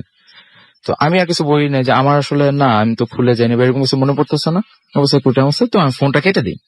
কেটে দেওয়ার পর আমি আসলে তখন আমার সবকিছু মনে পড়ে, আমি ড্রয়ারটা ওপেন করি। তো ড্রয়ারটা ওপেন করার পর আমি দেখি যে আমার পেইন্টটা আছে, যে খাতাটা রাখছিলাম সেটাও আছে, ওয়েট এন্ড যে সুরাই ক্লাসের যে প্রিন্ট কপিটা সেই দুইটা নাই। তো সাথে সাথে একটু ভয় পাই। ভয় পাওয়ার পর আমি চিন্তা করি যে আমাদের পার্শ্ববর্তী একজনের সাথে আমি ব্যাপারটা ডিসকাস করবো যে এরকম এগুলো নিয়ে তিনি চিন্তা ভাবনা করেন। তো সেই রাতে আমি যাই তার কাছে, পেইন্টটা নিয়ে যাই সাথে, নিয়ে যে বলি যে এরকম ব্যাপার এসে, তো বলছে তুমি পেইন্টটা আমার হাতে দাও। তো দেওয়ার পরে সে পেইন্টটা নিয়ে একটা বল, গামলা বলি আমরা যেটাকে, সেটার মধ্যে পানিতে পেইন্টটা চুবায়। চুবানোর পর সে পানিতে কিছু আয়াত করে ফু দেয়, এন্ড কিছু গুঁড়া জিনিস আমি বলতে পারি না সেগুলো কি, সেগুলো পেইন্ট পানির মধ্যে দেওয়ার ফলে কিছুক্ষণ পর আমার চোখের সামনে আস্তে আস্তে কাগজটা সাদা হয়ে যায়। বাট আনফরচুনেটলি সেখানে কোনো কালো কালির পানি বা কোনো সাদা কিছু ছিল না, পানিটা পুরো ফ্রেশ ছিল। তো এই ব্যাপারটা দেখে আমি সম্পূর্ণ অ্যাস্টনিশড হয়ে যাই, তাকে জিজ্ঞেস করি যে আসলে কি ব্যাপার, যদি কালি দিয়ে আঁকা থাকে তাহলে এই পানিটা তো কালো হয়ে যাওয়ার কথা, সেক্ষেত্রে পানিটা ফ্রেশ থাকে কিভাবে এবং কাগজটা সাদা হয়ে যায় কিভাবে? তো বলতেছে তুমি যেরকম ধারণা করতেছো তোমার কালি থেকে এই প্রিন্টটা আঁকা হয়েছে, বাট না, আসলে এই চিত্রটা এটা থেকে আঁকা হয় না, এটা একটা অন্যরকম মানে অন্য জগতের অন্য কিছু দ্বারা এটা আঁকা হয়েছে। তো আমি বললাম যে হ্যাঁ সেটা আমি বুঝতে পারছি, কারণ পেইন্টটা আঁকা হয়েছে বাট আমার রুমেই আঁকা হয়েছে। বাট আমি আসলে ওইভাবে কোনো আমার যেটাতে আমরা পেইন্টটা রাখি, রংটা রাখি সরি, যেটাতে আমরা ব্রাশ থেকে রংটা নেই, সেটা ইউজ হয়নি, যেটা দেখে বুঝতে পারছি, কারণ সেটা অন্য জায়গায় ছিল। তো যাই হোক, তাকে এই কথাটা বলার পর সে আমাকে বলে যে, আমি বললাম যে তাহলে এটা কি ব্যাপারটা কি, আমি একটু ব্যাখ্যাটা জানতে চাই। তো বলছে যে ব্যাখ্যাটা হচ্ছে এরকম যে দেখো তোমার ফ্যামিলি সম্বন্ধে এবং তোমার বাসা সম্বন্ধে সবকিছু আমি জানি, আর তোমার ফ্যামিলি মানুষজন সবাই প্রায় 5 ওয়াক্ত নামাজি, তোমার বাবা একজন তাহাজ্জুদ নামাজ পড়েন। তো সেই ক্ষেত্রে একটা জিনিস হয়েছে যে আমি তোমাকে একদম স্ট্রেটলি বলবো, আমাদের ইসলামে কোনো কিছুর ছবি আঁকা এবং কোনো কিছুর মূর্তি বা এরকম টাইপের কিছু, এগুলো হচ্ছে সম্পূর্ণ হারাম। তো সেই দিক থেকে তুমি যদি বলতে পারি ঘটনাটা ঘটছে তোমার সাথে একটা ভালো কিছুর থেকে একটা শিক্ষা ছিল, এরকম একটা কিছু। আর খারাপ দিক থেকে যদি তুমি বলতে চাও তাহলে আমি বলতে চাই তাহলে এইভাবে বলতে হবে যে তোমার ক্ষতি করার চেষ্টা করা হয়েছিল, বাট সেটা পারে নাই সম্পূর্ণরূপে। তো আমি তার কাছ থেকে ঘটনা শুনি, তো আমি জিজ্ঞেস করি তাহলে সেই আয়াতের মানে সেই সূরাটার প্রিন্ট যেটা, সেই কাগজটা কোথায় বা এরকম। তো বলতেছে তোমাকে আমি একটা কথা বলি, তোমাদের ঘরে অনেক হাদিস কোরআন এগুলো আছে এবং নির্দিষ্ট একটা জায়গা আছে, সেটা আমি জানি। হ্যাঁ অবশ্যই। তো বলতেছে তুমি একটু কাজ করো, তুমি অজু করে সেইখানে যাও, যে দেখো যে ওইখানে তুমি জিনিসটা পেতে পারো। তো আমি অজু করে আমাদের আলমারিতে থাকে, সেখানে যে আমি প্রথমটা একটা খুঁজি, আমি পাই না। সেকেন্ড তাকে একটা ইসলামিক বই থাকে, নামাজ শিখার এরকম টাইপের একটা বড় বই, সেই বইটার নিচে আমি সেই প্রিন্টের কপিটা পাই সূরা ইখলাসে। আপনার এই ঘটনা কতদিন আগে ঘটেছিল? এটা ঘটেছে রোজার ঈদের কোরবানি ঈদের কিছুদিন আগে। আচ্ছা, এবং আপনি তারপর থেকে আপনি বলছেন যে আপনি আমি পেইন্টটা ছেড়ে দিছি, আর আচ্ছা। যেটা হচ্ছে পেইন্ট করলেও আমি মানুষের অবয়ব, প্রাণী বা এগুলোর পেইন্ট আমি করি না। আপনার বাসায় সবাই জানেন এই ঘটনা, আপনার এই অবস্থা সবাইকে জানিয়েছেন পরে, আপনার বাবা মা সবাই সবার কাছে বলতে আমাদের বাসায় এরকম ঘটনা প্রায় ঘটে, আমরা সবাই অবগত। আর আমাদের এলাকাতে আমার আরো কিছু ঘটনা ঘটছে আমার ভাই বোন সবার সাথে। তো এই ব্যাপারটা আমি শেয়ার করছি এখানে আসা আপনার কাছে শেয়ার করার পর আমি ঘটনাটা শেয়ার করছি তাদের কাছে, আমি আগে থেকে কিছু বলিনি তাদের কাছে। আচ্ছা, খুব বেশি আগের ঘটনা না, না, খুব বেশি আগের ঘটনা না, রিসেন্টলি ঘটে যাওয়া। ওকে, থ্যাংক ইউ ভেরি মাচ আপনার ঘটনার জন্য। আপনার কাছ থেকে আমরা অনেক কিছু জানলাম। আচ্ছা, যাই হোক, আমরা দেখতে পাচ্ছি সাকিব হাসান শুভ আমাদের SMS এখানে ফেসবুকে লিখেছেন, একে আসিফ আমাদের এখানে লিখেছেন দেখতে পাচ্ছি প্রবাল দাস পলক, এছাড়াও কাদের আহমেদ সাইফি আমাদের এখানে লিখেছেন, নাজমুল হাসান আমাদের এখানে লিখেছেন, আরিফুল ইসলাম আমাদের এখানে আছেন, এনকে আচ্ছা নামটা পড়তে পারলাম না, তাসনুবা জেরিন সহ আরো অনেকে আমাদের এখানে কমেন্ট করছেন ফেসবুকের পেজ, যেটা দেখতে পাচ্ছি আর কি। ঠিক একইভাবে আমাদের এখানে দেখতে পাচ্ছি আছেন আবু হাসনাত তুষার ভূত এফএমের পেজে আমরা দেখতে পাচ্ছি। এছাড়াও আমাদের এখানে রয়েছেন অ্যাঞ্জেল প্রিয়ন্তী, এছাড়াও সবুজ হোসেন আমাদের সাথে রয়েছেন, নিয়াজুর রহমান নিয়াজ আমাদের সাথে রয়েছেন শাকিল হাসান নীরব, এছাড়াও আমাদের এখানে রয়েছেন দেখতে পাচ্ছি সুমন নুসরাত নাবিলা, এছাড়া আমাদের এখানে রয়েছেন আশরাফুল ইসলাম, আছেন আবুল হাসনাত তুষার সহ আরো অনেকে। আপনি যদি আসতে চান আমাদের ফেসবুক পেজে চলে যান www.facebook.com/radio.ফুর্তি এবং www.facebook.com/bhutfm.russell। যদি আমাদের SMS করতে চান, আমাদের SMS এর পাঠানোর নিয়মটা হচ্ছে মোবাইলের মেসেজ আপনি টাইপ করুন ফুর্তি FORTI ফুর্তি স্পেস দিয়ে লিখুন আপনার নাম, স্পেস দিয়ে আপনার মেসেজ পাঠিয়ে দিন 9840 নাম্বারে। আমাদের ইমেল করতে চাইলে আমাদের ইমেল অ্যাড্রেস হচ্ছে bhutfm@radiofurti.fm, which is BHWTFM@radioforti.fm। আপনার নাম, ঠিকানা এবং ফোন নাম্বার সহ আপনার জীবনে ঘটে যাওয়া বা আপনার জানা সেরা ঘটনা পাঠিয়ে দিন আমাদের কাছে। এবং অনেকেই প্রশংসা করছেন লাস্ট স্টোরিটার, যদিও সেই স্টোরি অনেক কিছু অনেক আজব এবং অনেক আনইউজুয়াল। প্রথম যে দুটা স্টোরি শুনেছিলাম, দুটা স্টোরি একটু অন্যরকম ছিল, অনেক কিছু অন্যরকম ছিল। যাই হোক, আমরা চলে যাচ্ছি বিরতির পর আবারও ফিরে আসছি। Stay tuned radio Foorti and don't stop the ফুর্তি। Bhoot FM. The night comes alive. Travel on.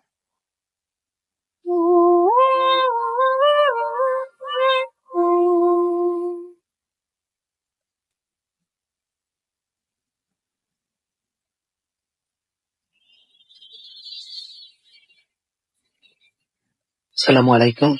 ভূত এফএমের সবাইকে জানাচ্ছি শুভেচ্ছা। রাসেল ভাই, হ্যালো।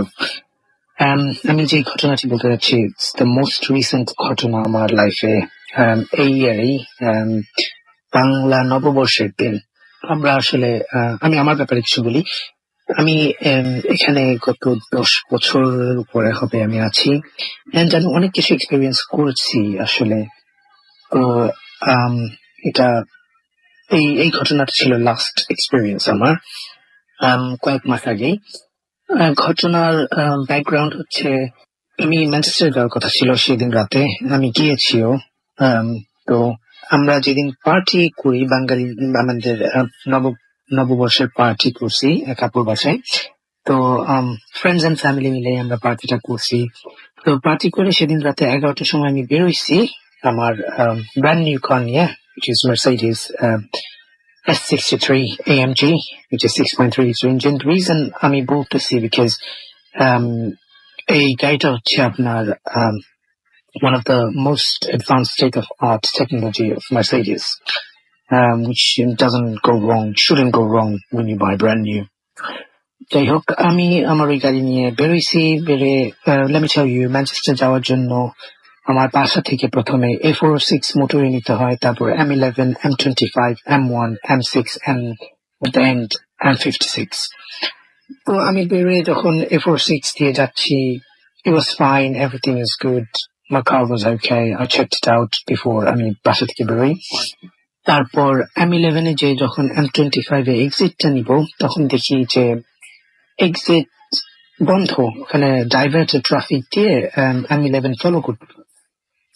সো আমি তাই করলাম, but it was bit strange যে আমাদের মেসেজের নেভিগেশনে এটা বলে নাই যে দিস রোড ইজ ক্লোজড। তো এটা সাধারণত হয় না, because if you buy a brand new car, they always tell you which road is closed, which road is not on the dashboard. যাই হোক আমি M11 ধরে গেলাম। অনেক দূর যাওয়ার পরে আমাকে ডাইভার্ট করলো A14 A, which is one of আমাদের the longest motorway in the UK, যেটা লন্ডন থেকে লিডস হয়ে শেফিল্ড হয়ে ডাইরেক্ট এডিনবরা যায়, which is in Glasgow, Scotland. Well, not Glasgow, Scotland, Edinburgh. যাই হোক আমি ফলো করতেছি। A14 হচ্ছে 2 লেনের রাস্তা, which is really old and slow. I mean, slow moving cars যায় ওখানে। তো রাতের বেলা সাডেনলি এখানে লরি থাকার কথা ছিল, বাট মানে আনফর্চুনেটলি এখানে কোনো গাড়ি ছিল না। ফর অ্যাবাউট 30 minutes আমি ড্রাইভ করছি 70 miles speed per hour, and I was in cruise control, so I was proper relaxed. তারপর আমি যেতে যেতে স্বভাবত কারণে আমি অনেক খাওয়া দাওয়া করছিলাম ওই পার্টিতে, তাই আমি পানিও খাইছি অনেক বেশি, so I had to P. তো ওখানে কোনো সার্ভিস ছিল না, তো আমি হার্ট শোল্ডারে স্টপ করি প্রথমে। অনেক দূর যাওয়ার পরে হার্ট শোল্ডারে স্টপ করে দেখলাম কোনো গাড়ি ছিল না আসলে রাস্তায়। তো একটা ওভারলেইন ব্রিজের নিচে আমি গাড়িটা থামাই। থামানোর পরে আমি আমার বিজনেস করে আসার পরে, তো যখন আমি ইগনিশনে আমার কিটা দিলাম, কিটা দেওয়ার পরে যখন স্টার্ট বাটন চাপ দিচ্ছি, গাড়িটা স্টার্ট হচ্ছিল না for some reason. I tried again, তারপর স্টার্ট হচ্ছিল না। দেন আমি আমার চোখ আসলো ড্যাশবোর্ডে, ওখানে রেড কালার দিয়ে লেখা outside temperature is 21 degree and inside temperature is -6, which was really shocking for me because it's summer time ছিল তখন, and বাইরে রাতের বেলা 21 to 25 degrees ওঠানামা করে, which is not bad, but গাড়ির ভেতরে 6 degree, which is really strange. যাই হোক, I was feeling cold as well. তারপর আমি আবার ট্রাই করি ইঞ্জিনটা স্টার্ট করার, আবার স্টার্ট বাটনে প্রেস করার পরে লেখা আসলো the car is too cold, the radiator is too cold to start. I was scared, to be honest with you. I was proper scared. And then আমি হেল্পের জন্য ফোনটা উঠাই, দেখি ফোন করে ব্রেকডাউনে ফোন দেওয়া যায় কিনা। ফোনটা দেখি যে ফোনে কোনো বার নাই, কোনো সার্ভিস নাই। And it's really funny যে ইংল্যান্ডের মতো জায়গায় কোথাও নেটওয়ার্ক নাই, বাংলাদেশ নেটওয়ার্ক সার্ভিস এনিওয়েজ, কোথাও নেটওয়ার্ক নাই।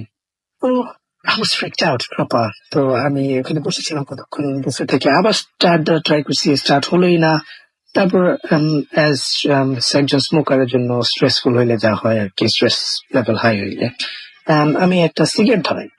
You know what the funny thing is, যখন আমি সিগারেট ধরানোর জন্য সিগারেট লাইটারটা অন করলাম, সিগারেটটা ধরাইলাম, স্ট্রেট দেখি আমার ড্যাশবোর্ডে বলতেছে ইনসাইড টেম্পারেচার ইজ 19 degree.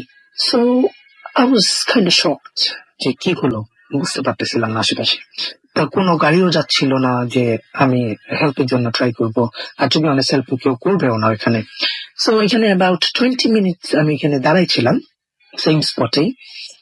তো আমি আবার ইঞ্জিন স্টার্ট করলাম, as long as আমি দেখছি 19 degree, তো ইঞ্জিনটা স্টার্ট হয়ে গেল, which was really funny.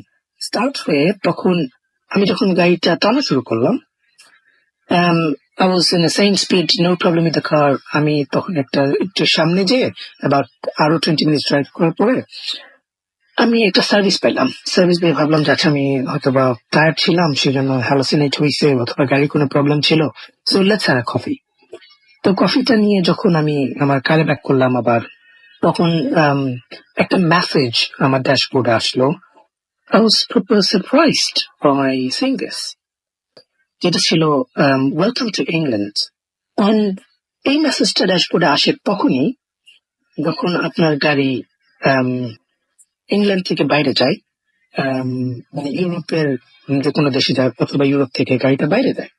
So আমি শক ছিলাম, তো কিছু বলি নাই, মানে আমি কিছু চিন্তা করতে পারি নাই। আর তখন আমি ইনফরমেশন বাটনে চাপ দেওয়ার পরে দেখি যে the last log ওইখানে লেখা the car was in Tehran, which is in Iran.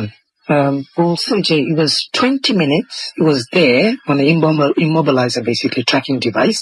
সে বলতেছে যে 20 minutes আগে এটা ইংল্যান্ডে আসছে, and the car was in Tehran. So আমি ভাবছি এটা obviously একটা server software glitch or whatever. তো আমি যাই 300 miles extra ড্রাইভ করে ম্যানচেস্টার যাই, which is Manchester এখান থেকে about 195 miles.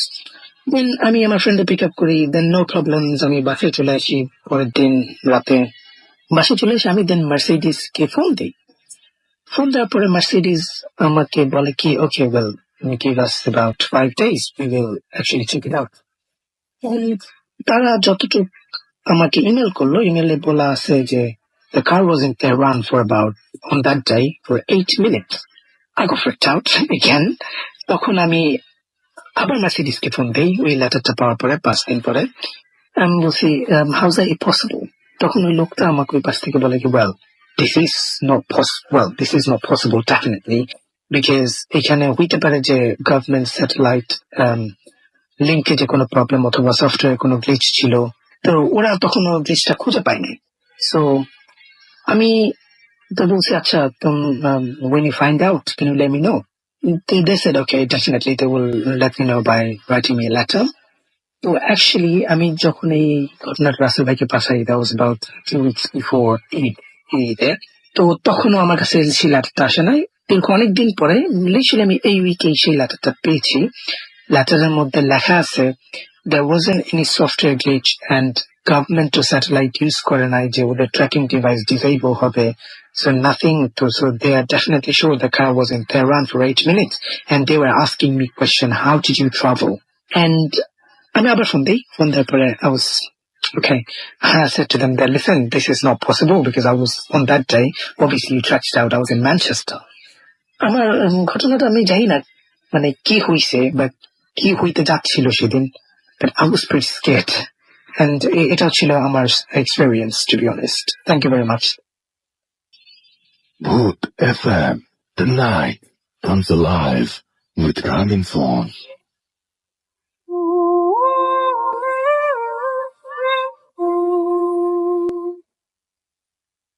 Welcome back. শুনছেন সবসময় রেডিও ফুর্তি 88.2 FM, বাংলাদেশের সর্ববৃহৎ রেডিও নেটওয়ার্ক। আমি রাস্তার আছি, আমার সাথে রয়েছে মাসুম এবং আজকে অতিথিরা, এবং আপনাদের সবাইকে আরো একবার স্বাগত জানাচ্ছি ভূত FM এ। এবং এতক্ষণ ধরে আমি একটা অদ্ভুত ঘটনা শুনছিলাম, এবং সেই ঘটনাটা সেটা হচ্ছে যে এতক্ষণ ধরে যে ঘটনাটা শুনলাম সেটা হচ্ছে আমেরিকার একটা ঘটনা, এবং যে ঘটনাতে আমরা একটা অদ্ভুত গাড়ি রিলেটেড একটা ঘটনা শুনলাম। যে গাড়িটা খুব যেটা খুবই অদ্ভুত লেগেছে, যে একটা গাড়ি বলছে যে সেই গাড়িটা নাকি তেহরানের একটা জায়গায় ছিল, এবং সেটা কোনোভাবেই পসিবল না, বাট খুবই আজব লেগেছে আমার এই ঘটনাটা, এবং আশা করছি যে আপনাদের অনেক বেশি ভালো লেগেছে।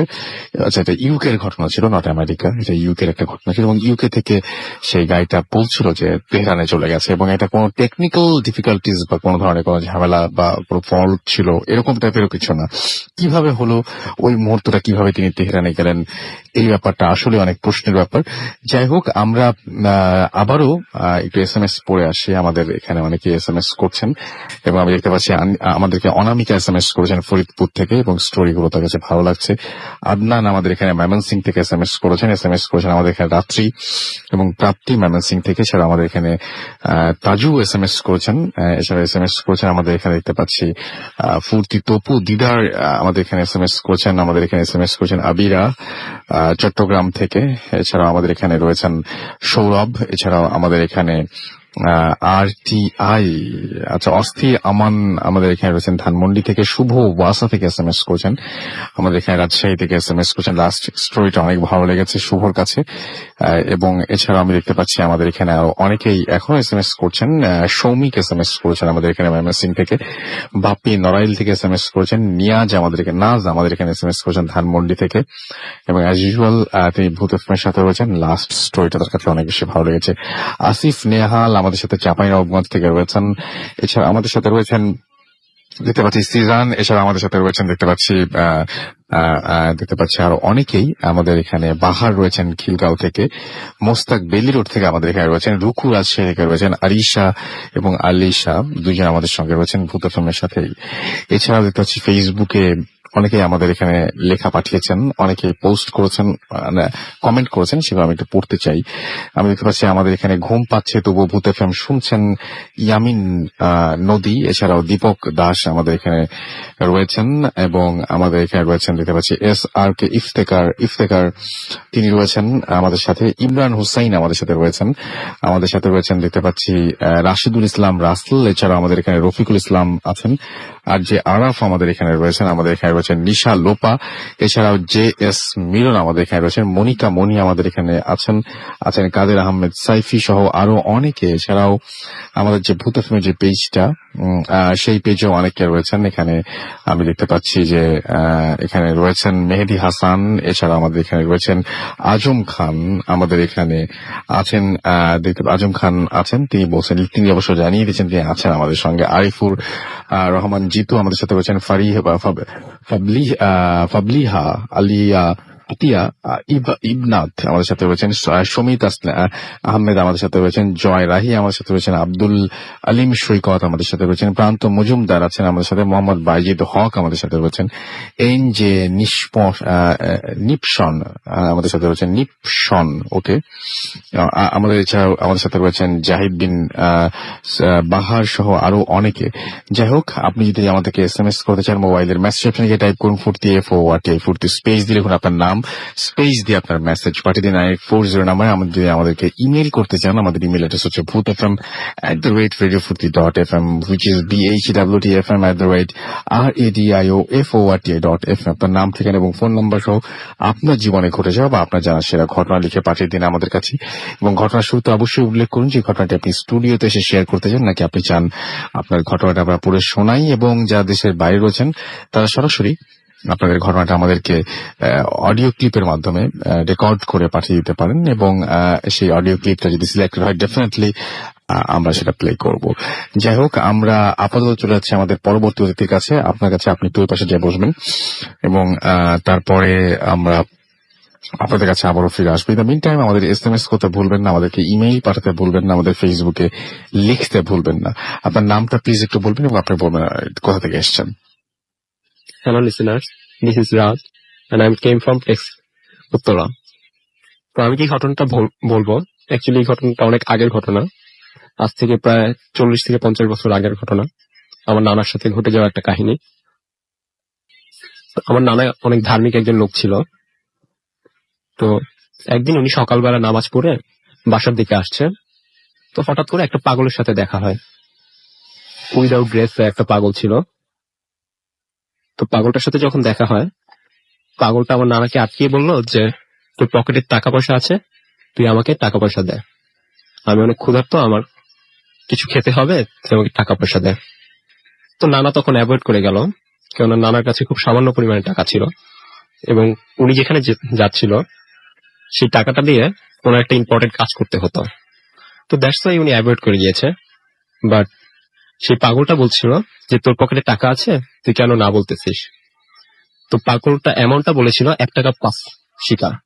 শিকা অ্যাকচুয়ালি অনেক আগের ঘটনা, তো হয়তো বা 5 পয়সা বা এরকম কিছু হতে পারে, এবং তখনকার সময় টাকার অনেক বেশি শিক্ষিটা অন্য জিনিস। আচ্ছা, তারপরে শুনি আমরা। টাকার অনেক বেশি মূল্য ছিল, কিন্তু আমার নানা অ্যাভয়েড করেছিল। কিন্তু এক্স্যাক্টলি নানার পকেটে তখন 1 টাকা 5 পয়সাই ছিল। তো নানা তখন টাকাটা দেয়নি। তো পাগলটা পরে বলেছিল যে তুই টাকাটা দিলি না, কাজটা ভালো হলো না। তো যাই হোক, নানা চলে যায়, তা সে অ্যাভয়েড করে যায়, কারণ যেহেতু আমি ফার্স্টে বলেছি নানা অনেক ধার্মিক লোক ছিল। তো সেদিন নানা যখন ইউনিভার্সিটি ক্লাস শেষ হলো, বাসার দিকে চলে আসবে, তখন তার এক টিচার বলতেছে যে তোমার সাথে কি আজকে কারো দেখা হয়েছিল রাস্তায়। তো নানা বললো যে স্যার, এরকম সকালবেলা আমার সাথে একটা পাগলের দেখা হয়েছিল, তো আমার কাছে টাকা চেয়েছিল, বাট সেই টাকাটা আমি দেইনি ওকে, আমি মিথ্যা কথা বলেছি। তো তখন ওই টিচারটা বলল যে তুমি কাজটা ঠিক করোনি। তো ওই টিচারটা একটা স্থানের কথা বললো যে এই জায়গায় তুমি যেতে পারো, যাও, এবং সেখানে গেলে তুমি কিছু দেখতে পাবে। তো এবং বললো যে তুমি সময়টা রাতে 10টা 11টা বা 12টার দিকে এমন টাইমে যাবে। তো নানার কাছে আসলে শিক্ষকদের সে অনেক বেশি মূল্য দিত। তো শিক্ষকের কথা অনুযায়ী সেদিন রাতের বেলা সে ঠিকই একটা বট গাছের নিচে গেল, এবং যখন গেল গিয়ে দেখতে পেল যে যেই পাগলটার সাথে নানার দেখা হয়েছিল সেই পাগলটা একটা স্থানে বসা আছে, এবং চতুর্দিকে প্রচুর পয়সা ছিল। That was the important part. এবং প্রচুর পয়সা। তো নানা সেটা দেখে অবাক হয়ে যায়, এবং সে বলে যে এটা কিভাবে সম্ভব, হাউ ইজ ইট পসিবল। ওর কাছে এত পয়সা, তো আমার কাছে সে সময় 1 পয়সা 1 টাকা 5 পয়সা ছিল, ওটা কেন ছিল। তো যাই হোক, নানা দিতে পারেনি বলে সে তখন বুঝতে পারে যে হয়তো ঠিক করেনি। এবং তখন একটা কথা বলে সেই পাগলটা যে তুই যখন মারা যাবি তখন তোর অনেক শ্বাসকষ্ট হবে বা কাশি টাশি এসে তোর অনেক কষ্ট হবে। সবারই হয় যদিও হ্যাঁ। এটা। তো যাই হোক, কাহিনীটা এখানে শেষ হয়ে যেতে পারতো। তো এরপরে দেখা গেছে যে এরকম বেশ কিছু সময় নানার সাথে প্রবলেম হতো। ম্যাক্সিমাম টাইমে ছাগল অথবা কিছুর বেশ ধরে নানার সামনে আসতো, অনেক সময় ডিস্টার্ব করতো। নানা অনেক রাত বিরাতে নামাজ পড়তে যেত। তো যেহেতু আমি প্রথমেই বলেছি নানা অনেক পরহেজগার ছিল, তো উনি এক সূরা কলমা পড়ে ফু দিলে একটা লাঠি হাতে থাকতো তার, সেই লাঠিটা দিয়ে ফু দিয়ে বাড়ি দিত এবং তখন আর তারা চলে যেত, কোনো প্রবলেম হয়নি। বাট এই সময় দেখা যায় যে শেষের দিকে এসে আমার নানা যখন মারা যায় তখন সত্যি অনেক বেশি শ্বাসকষ্ট হয় এবং শ্বাসকষ্টেই আমার নানা মারা যায়।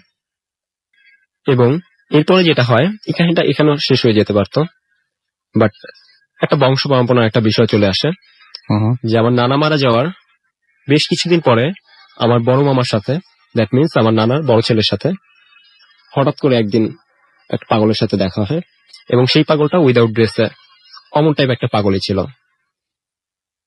তো আমার মামা দেখার পরে সে জানতো, কেননা এই কাহিনীটা আমার নানার সাথে ঘটার পরে নানা যখন নানুকে শেয়ার করে, নানু আবার তার ছেলে মেয়েদের সাথে বিষয়টা শেয়ার করেছিল, সেটা অবশ্য নানা মরার পরে। তো দ্যাটস ওয়াই আমার মামা একটু অবগত ছিল এবং তার সাথে যখন দেখা হলো সেই পাগলটা এরকম বললো যে তোর হাতটা আমার কাছে দেন। তো নানা সহজেই দিয়ে দিল, বললো যে নেন। এবং পরে যেটা হলো, সেই পাগলটা আমার নানার বা হাতে একটা তাবিজ বেঁধে দিল এবং তাবিজটা বেঁধে দেওয়ার পরে বলল যে এই তাবিজটা কখনো যেন না হারায় এবং যতদিন পর্যন্ত এই তাবিজটা তোমার হাতে থাকবে, তোমার সাথে থাকবে, ততদিন পর্যন্ত তোমার অনেক ডেভেলপ হবে। তুমি চাকরি করো অথবা যেখানেই থাকো না কেন, তোমার লাইফে অনেক উন্নতি হবে। ওকে, থ্যাংক ইউ ভেরি মাচ। তাই হয়েছিল নিশ্চয়ই। হ্যাঁ, Okay. এবং পরে যেটা হয় যে তার কিছুদিন পরের থেকেই 1 সপ্তাহ বা 10 দিন পরেই সে একটা খবর শুনতে পারে, তার একটা প্রমোশন হয় এবং অন্তর অন্তর 3 মাস অন্তর অন্তর তার প্রমোশন হতে থাকে। এবং হঠাৎ দেখা যায় যে কোন একটা সময় সে তার তাবিজটা হারিয়ে ফেলায় এবং সেই তাবিজটা হারানোর 2 থেকে 3 দিন পরেই তার সেই পুরো একটা বায়ার কোম্পানিতে চাকরি করত। তো সেই পুরো কোম্পানিটাই কোনো একটা প্রবলেম হওয়ার কারণে সেখানে চাকরি তো চলেই যায় মামার এবং সেই অফিসটাই পুরোপুরি ওখান থেকে বাদ হয়ে যায়। অনেক ধন্যবাদ আপনাকে আপনার ঘটনার জন্য। এবং আমরা দেখতে পাচ্ছি যে আমাদের হাতে আরো একটা অডিও ক্লিপ রয়েছে এই মুহূর্তে, এবং আমরা আমাদেরকে বিজ্ঞাপন বিরতি নিতে হবে। তো আমরা একটা বিজ্ঞাপন বিরতি যাচ্ছি এবং তারপরে একটা অডিও ক্লিপ শুনবো, তারপরে আবার আপনাদের কাছে ফিরে আসছি। সেই পর্যন্ত আমাদের সঙ্গে থাকুন। Stay tuned radio Foorti and don't stop.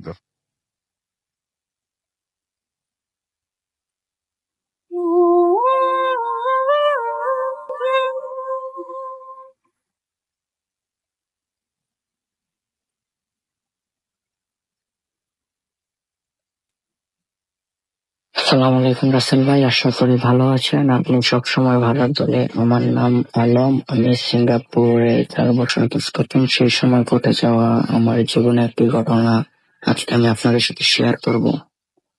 2011 যখন আমি সিঙ্গাপুরে যাই, তখন আমি যে কোম্পানিতে কাজ করতাম একটি শিপইয়ার্ডে, সেখানে কাজ করা অবস্থায় কোনো একটি সমস্যার কারণে সেই জায়গাতে আমি আর কাজ করতে পারি না। তারপর কোম্পানি আমাকে একটি স্পেশাল পাস দেয় এবং আমাকে বাইরে কাজ করার অনুমতি দেয়।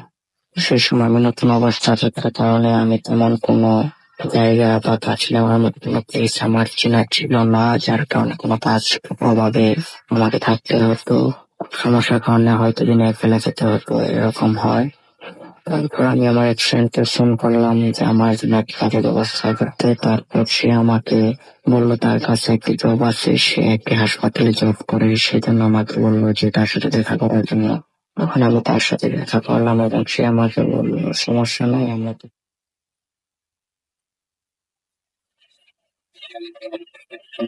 বললো না শোনা যায় এখন নাই, এখন কাজটা তখন থেকে আমি বলি না আগে বললে ভালো হতো। তখন সে কাজের কথাটা বললো, আমি জানি না কেউ এর আগে আর ওই কাজ করেছে কিনা, তা নিয়ে আমার কোনো ধারণা নাই। সেটা হলো মানুষের দেহে তেল লাগানো, মৃত লাশ যে আছে মর্গে যায় তাদের বডিতে তেল লাগানো। তেল লাগানোর কারণে এটাই হলো যে সে লাশটা যেন পচে বলে না যায়, সে কারণে প্রথমে আমি রাজি হইনি। তারপর সমস্যার কারণে রাজি হই প্রথম অবস্থা আমি তাকে বলি যে আমি শুধু জাস্ট হেল্প করবো, এগুলো করতে পারবো। সেগুলো ঠিক আছে, সমস্যা নাই, তো রুমের বাইরে থেকে বুঝতে হয়।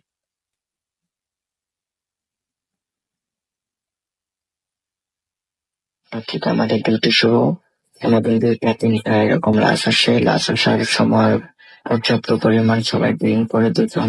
তারপর 5-5টা প্রথমে লাশের বডির উপরের দিকে, তারপর উল্টে দিকে দিকে ওইভাবে করতাম। আর এইভাবে মোটামুটি ভালোই যাচ্ছিল। হঠাৎ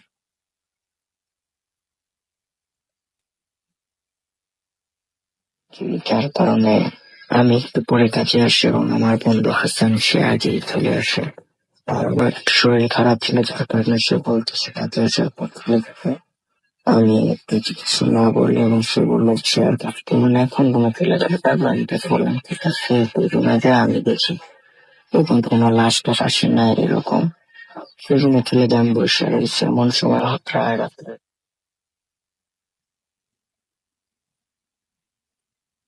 পরে আসলো এবং ডাক্তার বিপদে দিল এবং বললো যে এটাকে তেল লাগানোর জন্য। তারপরে ভাই প্রতিদিনের মতোই আমরা যেভাবে করি যে লাশটা ডক্টর রুমে রেখে আসবো। রুমটার ভিতরে নর্মালি একটা ডিম লাইট লাল কালার এরকম জ্বালানো, আর আউটস কোনো বাতি নাই।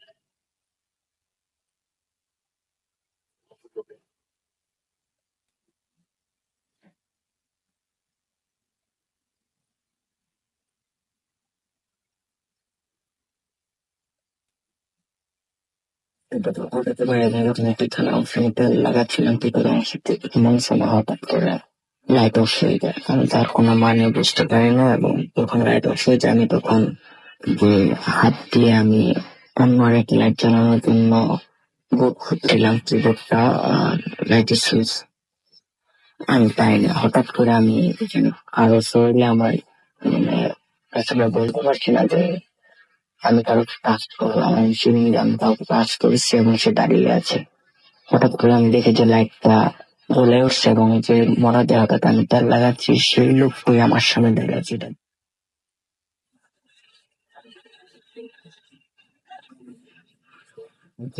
তখন আমি দেখছি যে আমি বেডে শুয়েছি, আমার পাশে হাসান, সে আমাকে বললো কি হয়েছে। তারপর আমি তাকে ঘটনাটি বললাম, সে আমার সাথে খুব ফানি মনে করলো, সে দেখছি মনে করে আমার সাথে এরকম করতেছে। তখন আমি বললাম ঠিক আছে তো তুমি যখন এটা ফান মনে করতেছো আমার 2-3 দিন রেস্ট ই করে দাও। ডাক্তার আমাকে বললো যে 2-3 দিন রেস্টের জন্য আমি রেস্টে থাকলাম। এমন আরেকদিন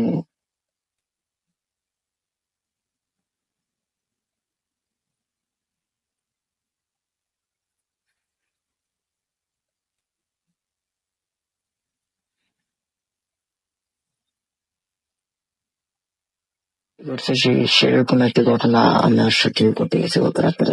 তারপর 2জন ডিসিশন নিলাম যে কাজ করবো না। তো সেখানে কাজ ছাড়ার পর আমরা দৈনিক সমস্যা হইতে গেছে। এই সমস্যার কারণে আমরা সিঙ্গাপুর থাকতে পারিনি। লাফতে মোটামুটি অনেক হাতে থাকে বাংলাদেশে, তাদেরকে অনেকজনকে দেখেছি তারা কোনো কি করতে পারেনি। তারপরে এখন আমি বাংলাদেশ চলে আসছি। ঘটনাটি সিঙ্গাপুরে তো আমি শেয়ার করতে চাইছিলাম, কিন্তু অনেক সমস্যার কারণে আমি শেয়ার করতে পারিনি এবং এই ঘটনাটা আমি আরো 2-3 আপনাকে পাঠাইছি মোবাইল দিয়ে। সমস্যা হয়ে যায়, প্রায় কোনো না কোনো সমস্যা হয়, তার কারণে পাঠাতে পারিনি। আজকে বাংলাদেশে আমি আছি, আসলে যদি সম্ভব হয় ঘটনাটি ভালো লাগে তাহলে পরে শোনাবেন। সবাই ভালো থাকবেন। আসসালামু আলাইকুম। FM. The night comes alive.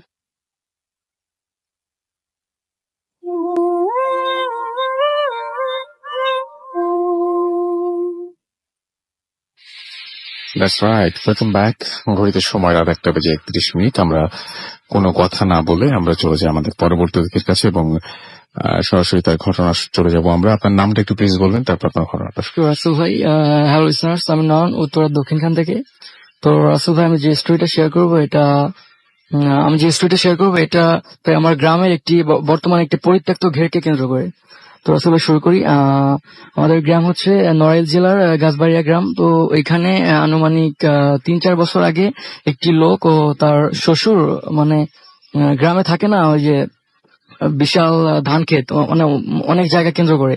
তো ওই ধান ক্ষেত বা বিলের মাঝখানে ওই লোক দুটোই মানে একটি ঘের তৈরি করে।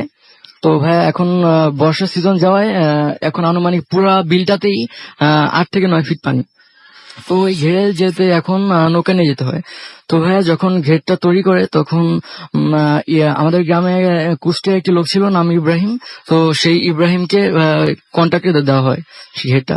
তো সে প্রায় 1 বছর ধরে রাত্রিবেলা ওই ঘেরের পাশে কুড়েঘর বানায়, রাত্রে পাহারা দেয়, কোনো প্রবলেম ফেস করে না। বাট এই আনুমানিক কয়েক মাস আগে সে যে প্রবলেম ফেস করে ভাই সেটা হলো একদিন রাত্রে সে ঘুমায় আছে, তার কাছে বলে রাখা ভালো ভাই তার কাছে কোনো টর্চ লাইট ছিল না, শুধু মোবাইলের জাস্ট ওই আলো দিয়ে ইউজ করতো তখন সে সেই ঘেরে। তো একদিন রাত্রিবেলা ভাইয়া সে তার সে ঘরের বাইরে থেকে মনে হলো যে ঘেরের সাইড দিয়ে অনেক কুকুরের আওয়াজ এবং অনেক লোকজন যদি হেঁটে যায় সেই পায়ের শব্দ শুনতে পায়। তো ভাইয়া তখন সে মনে করে যে চুরি করে মাছ ধরতে আসছে। তখন মোবাইল লাইটটা নিয়েই রুমের দরজা খুলে ভাইয়া যেটা দেখলো সেটা হলো রুমের দরজার সামনে 2টা সাপ, যার স্বাভাবিক আকারের চেয়েও বড় টাইপের সাপ ফোনা মেলে তার দিকে তাকিয়ে আছে, এবং সে তাকিয়ে দেখলো সাপের লাল চোখ মানে তার দিকে শুধু তাকিয়ে আছে। তো ভাইয়া এটা দেখে সে ভয় পেয়ে যায় এবং ভাইয়া বলে রাখা ভালো যে ওই ঘেরটা ছিল প্রায় 1.5 বিঘা জমিনে। তো ওই ঘেরের একপাশে তখন সে দেখে আনুমানিক 50 থেকে 60টা রাজহাঁস তার দিকে তেড়ে আসতেছে। তো এটা দেখে ভয় পেয়ে আশেপাশে ঘরের ভিতরে ঢুকে দরজা বন্ধ করে দেয়। তখন ভাইয়া দরজা বন্ধ, তখন আনুমানিক 3টা-4টা পর্যন্ত সে ভয়ে জেগে পার করে দেয়, এবং তারপরে যখন একটু ঘুমায় তখন তাকে একটা স্বপ্ন দেখানো হলো যে তুই এই এলাকা ছেড়ে চলে যা, না হলে তোকে মেরে ফেলবো। তখন ভাই তার পরের দিন সে আজান দেওয়ার পরপরই গ্রামে ফিরে আসে এবং সবাই সাথে স্টোরিটা শেয়ার করে। তো তখন রাসেল ভাইয়া সে মানে আমাদের গ্রামটা ছেড়ে আবার কুষ্টিয়া চলে যায়। তার কিছুদিন পর আমাদের গ্রামের কায়ুম খান নামে একটি লোক আবার মানে সে ছিল সাহসী লোক। তো সে আবার ওই ঘেরটা মালিকের কাছ থেকে কন্ট্যাক্ট নেয়। তখন সে এক প্রকার চ্যালেঞ্জ করি ওই ঘেরে ওই যে কুড়েঘর ওখানে থাকে, কয়েকদিন থাকে, তার সাথে কোনো ঘটনা ঘটে না। বাট ভাইয়া তারপরে একদিন সে রাত্রে ঘুমায় আছে, তখন ভাইয়া সে আবার ওই অনেক কুকুরের আওয়াজ শুনতে পায় বাইরে। তো ভাইয়া সে কৌতূহল নিয়ে রুম থেকে বের হয়ে দেখে ভাইয়া আবারও সেই 2টা সাপ যা আগের লোকের সাথে ঘুরছিল। 2টা সাপ যার নিচের অর্ধেক পানিতে মানে ঘেরের পানিতে ডোবানো, আর উপরের অর্ধেক ঘেরের পাড়ে মানে ফোনা মেলে ঘেরের পাড়ে আছে তার দিকে তাকিয়ে। তো ভাইয়া এটা দেখে সে এই গ্রামে মাছ মারার জন্য ওই যে ইউজ করা হয়, ওই যে কোপ দিয়ে মারতে হয় পানিতে। তো সেটা তার কাছে ছিল, তখন সন্ধ্যার দিকে সেখানে যাওয়ার সময় নিয়ে যায়। তো ভাইয়া সেটা দিয়ে ওই সাপটাকে লক্ষ্য করে কোপ মারে, কিন্তু ওইটা লাগার আগেই সাপ দুটো ভ্যানিশ হয়ে যায়। তো ভাইয়া ওই দিন সে মানে সাহসী লোক থাকলেও এক প্রকার ভয় পেয়ে যায়। তারপরও সে বাড়িতে ফিরে যায় না, ওই কুড়ে ঘরে যে দরজা লাগে আবার ঘুমায় পড়ে। তো ভাইয়া ঘুমায় পড়লে তাকে আবার স্বপ্ন দেখানো হয় যে সে দেখে যে ওই সাপ দুটো তার দিকে তীর ছুঁড়ে মারতেছে। এটা দেখে সে গ্রামে যে শেয়ার করে। তারপরও সে নেক্সট দিন আবার সেই ঘেরে মানে কাহিনীগুলো আবার শেয়ার ফেস করতে নেক্সট দিন আবার পাহাড়ে দিতে আসে। তখন ভাইয়া নেক্সট দিন সন্ধ্যার দিকে চলে আসে। ওই ঘেরে হঠাৎ করে রাত আনুমানিক 12টা-1টার দিকে তার ঘুম ভেঙে টর্চ লাইট নিয়ে যায়। টর্চ লাইট নিয়ে যখন বাইরে পাহারা দিতে যায় তখন ভাইয়া সে দেখে যে পুরা ওই ঘের ভরা আগের লোকরা যে দেখেছিল 150 রাজহাঁস মানে ঘেরের চারদিকে সাদা কাটতেছে, এবং সে দেখতেছে যে ঘেরের অপর পাশে একটি গলা কাটা লোক মানে তার অপোজিটে গলা কাটা লোক সাদা কাপড় পরা টাইপের কিছু হাঁটতেছে। তো ভাই এটা দেখে সে অনেক ভয় পেয়ে যায়। ওই রাত্রেই নৌকা নিয়ে বাড়িতে ফিরে আসে। ওই রাত্রে যখন সে ঘুমায় তো ভাই ভোরবেলা তাকে স্বপ্ন দেখানো হয় যে তুই আর বেঁচে থাকতে পারবি না। আচ্ছা, এই ঘেরটার আসলে ব্যাপারটা কি? এই ঘেরটাতে এরকম সমস্যা কেন হচ্ছিল? পরে নিশ্চয়ই তারা কারো কাছে গিয়েছিল এবং খোঁজ খবর নিয়েছিল যে এই ঘেরে এরকম সমস্যা কেন হচ্ছিল। জি ভাই, মানে ওই ঘেরের মালিক যারা তারা পরে এই সব কাহিনী মানে গ্রামে পুরাটাই ছড়া যায় সবার মুখে মুখে। তো তারা একটি কবিরাজ মানে একটু বড় টাইপের কবিরাজের আশ্রয় নেয়, এবং সে কবিরাজ সব সাধনা বা দর্শন গ্রহণ করে যেটা বলে সেটা হলো যে ওই ঘেরে নাকি মানে এই 1 বছর যাবতই 2টা পরী বসবাস। ওই যেখানে ঘের কাটা হয়েছিল মাছ চাষ করার জন্য, সেখানে ওই পরী দুটা নাকি ওই গজার মাছ হিসেবে সেই ঘেরে মানে এখনো বসবাস করে। তো ও, মানে ওই কিছু কিছু মানুষের যাওয়ার কারণে মাছ ধরার কারণে ওরা অনেক রেগে যায় এবং মানুষের উপর এরকম আক্রমণ। এই সাপ বা রাজহাঁস এর সাথে সম্পর্ক কি? মানে ওই এগুলো কি কোনো সম্পর্ক আছে এই পরীর সাথে, সাপ বা রাজহাঁস? ওই পরী দুটাই, ওই 2টা সাপ যেটা দেখে ওই পরী দুটাই কবিরাজি বলছে পরে যে ওই পরী দুটাই ওই সাপের আকৃতি গ্রহণ করে মানুষকে ভয় দেখানোর জন্য। আচ্ছা, কোথাকার ঘটনা আরেকবার যদি সবাই একটু বলতেন। রাসেল ভাই, এটা হচ্ছে নড়াইল জেলার নড়াগাতি থানার গাছবাড়িয়া গ্রামের ঘটনা। এটা মোটামুটি ওই এলাকার সবাই জানে, অনেক ফেমাস হয়ে গেছে বর্তমানে। আর এবং ওই ঘেটা এখন ফুললি পরিত্যক্ত, আশেপাশে দিনের বেলাও ওখানে কেউ যাওয়া আসা করে না। ওখানে তো পরপর মানে এখনো পর্যন্ত মানে ক্ষতিগ্রস্ত হয়েছে কোনো মানুষ যে মারা গেছে এরকম কোন ঘটনা জি ঘটেছে? ভাই, এখন পর্যন্ত ওই ঘেরের ফার্স্টে যেটা বললাম কায়ুম খান, নেক্সট সেকেন্ড বার কন্ট্যাক্ট নিয়েছিল সে ভাই ওদিন, তারপর দিন রাত্রি ওই স্বপ্ন দেখানো হয়েছিল ওই দিন, তারপর দিন রাত্রি মারা যায়। তারপর মারা যায় কি খুব স্বাভাবিক মৃত্যু ছিল না অস্বাভাবিক মৃত্যু ছিল? ভাইয়া যেদিন মানে ও রাত্রে বাড়িতে চলে যায় ভয় পেয়ে, ওই দিন থেকে প্রচন্ড জ্বর আসে তার। তো কবিরাজ বা বড় বড় হুজুরের কাছে ঝাড়ফুঁক নেওয়ার পরও তার জ্বর কমে আর দিন দিন বাড়তে থাকে। তো ভাইয়া একদিন পর রাত্রিবেলা 12টার পর সে মারা যায়। তারপরে আবার ঘেরের মালিক যে বললাম, ঘেরের মালিক আবার সে চ্যালেঞ্জ করে সে ঘেরে থাকতে যায়, পাহারা দিতে যায়। তো ভাইয়া ফার্স্টের দিন সে পাহারা দেয়, তেমন কোনো কাহিনী ফেস করে না। বাট ওদিন তারপর দিন সকালবেলা সে ওই ঘেরের চারপাশ দিয়ে ভাই বলে রেখে বলো যে অনেক পেঁপে গাছ, শাকসবজির গাছ ছিল। তো ভাই তারপর দিন সকালে সে পেঁপে বিক্রি করে, হাটে যেয়ে বিক্রি করে এক নৌকা নিয়ে। তো ভাইয়া রাতের বেলা তার মানে তার কিছু হয় না, তারপর দিন রাত্রে যখন যায় তখন ভাইয়া সে ওই আনুমানিক তখন সে 10টার দিকে ওখানে যায়। তো সে ভাইয়া করে ঘরে ঘুমায় আছে। তো তখন মেবি 1টা বা 2টা বাজে, তখন সে শুনতে পায় ওই কুড়ে ঘরে যে টিন দিয়ে তৈরি করা, মানে একটা মানুষ যদি টিনে আঁচড় কাটে, পুরা টিনটাই কেন্দ্র করে যে আঁচড় কাটে, তখন যে সাউন্ড হবে ওই সাউন্ড শুনতে পায় এবং বাইরে প্রচন্ড কুকুরের আওয়াজ শুনতে পায়। তখন সে ওই ফার্স্ট লোকের মতো মনে করছে যে হয়তো বা কোনো চোর মাছ চুরি করতে আসছে। তখন সে বড় একটা টর্চ লাইট নিয়ে যায়, সেটা নিয়ে বের হয়ে দেখে তার কুড়ে ঘরের সামনে 2টা কুকুর, মানে যা স্বাভাবিক উচ্চতার চেয়ে, মানে নর্মালি যে আমরা কুকুরগুলোকে দেখি তার চেয়ে বড়, তার চেয়ে বড়। তো এটা দেখে তাকে যখন তার দিকে কামড়াতে আসে তাকে, তো সে তখন ওই লাইট দিয়ে তাকে কুকুর দুটোকে ভয় দেখানোর চেষ্টা করে। তো এক পর্যায়ে দেখা যায় কুকুর দুটো নিজেদের মধ্যে মারামারি করে দৌড় দিয়ে যে পানিতে ঝাঁপ দেয়। তখন ওই লোকটার মাথায় আসে যে কুকুরটা কিভাবে এখানে আসলো, কারণ চারদিক দিয়ে বলছিলাম যে 7 বা 8 ফিট পানি হবে, আর ওখানে যাইতে হলে নৌকা দিয়ে যেতে হয়। তারপরে ভাই ওই কুকুর যেদিকে লাফ মারলো ওইদিকে লাইট নিয়ে ওই লোকটা দৌড় মারলো দেখার জন্য। তো ভাইয়া সামনে যা দেখে সে আগের 2টা সাপ ওই পাড় দিয়ে তার দিকে উঠে আসতেছে। সেই আগের মতো মানে অস্বাভাবিক রকমের বড় এবং সে লাল চোখ। কে দেখে পরে বুঝতে পারে যে যেহেতু এর আগের জন এই সাপ দেখে এর মানে এরা পজিস্ট হয়ে মারা যায়, তো সে বুঝতে পারে যে এখানে আসলে কিছু একটা ঘটতেছে। তো সে তখনই নৌকা তার নিয়ে আসতে মনে থাকে না, ওই পানির ভিতর এক প্রকার ঝাঁপিয়ে বা সাঁতার কেটে সে চলে আসে। তো মানে পানিটা পার হওয়ার পর ভাই তখন সে নিজে সেন্সলেস হয়ে যায় এবং আনুমানিক 1-1.5 ঘন্টা পর তার সেন্স ফিরার পর ওই ঘেরের মালিকের বাড়ি যেটা, সে মালিকের বাড়িতে যাওয়ার পর ওদিন রাত্রে তখন সে ঘুমানোর পর তাকে স্বপ্ন দেখানো হয় যে ওর রক্তের সম্পর্কের যারাই ঘেরের কাছে আসবে তাদেরকে মেরে ফেলা হবে। অনেক ধন্যবাদ আপনাকে আপনার ঘটনার জন্য। আমাকে ছোট বিরতি যাবো এবং বিরতির পরে আবারও ফিরে আসবো। সেই পর্যন্ত আমাদের সঙ্গে থাকুন। Stay tuned for radio Foorti and don't stop the food. Bhoot FM. The night comes alive with Ram.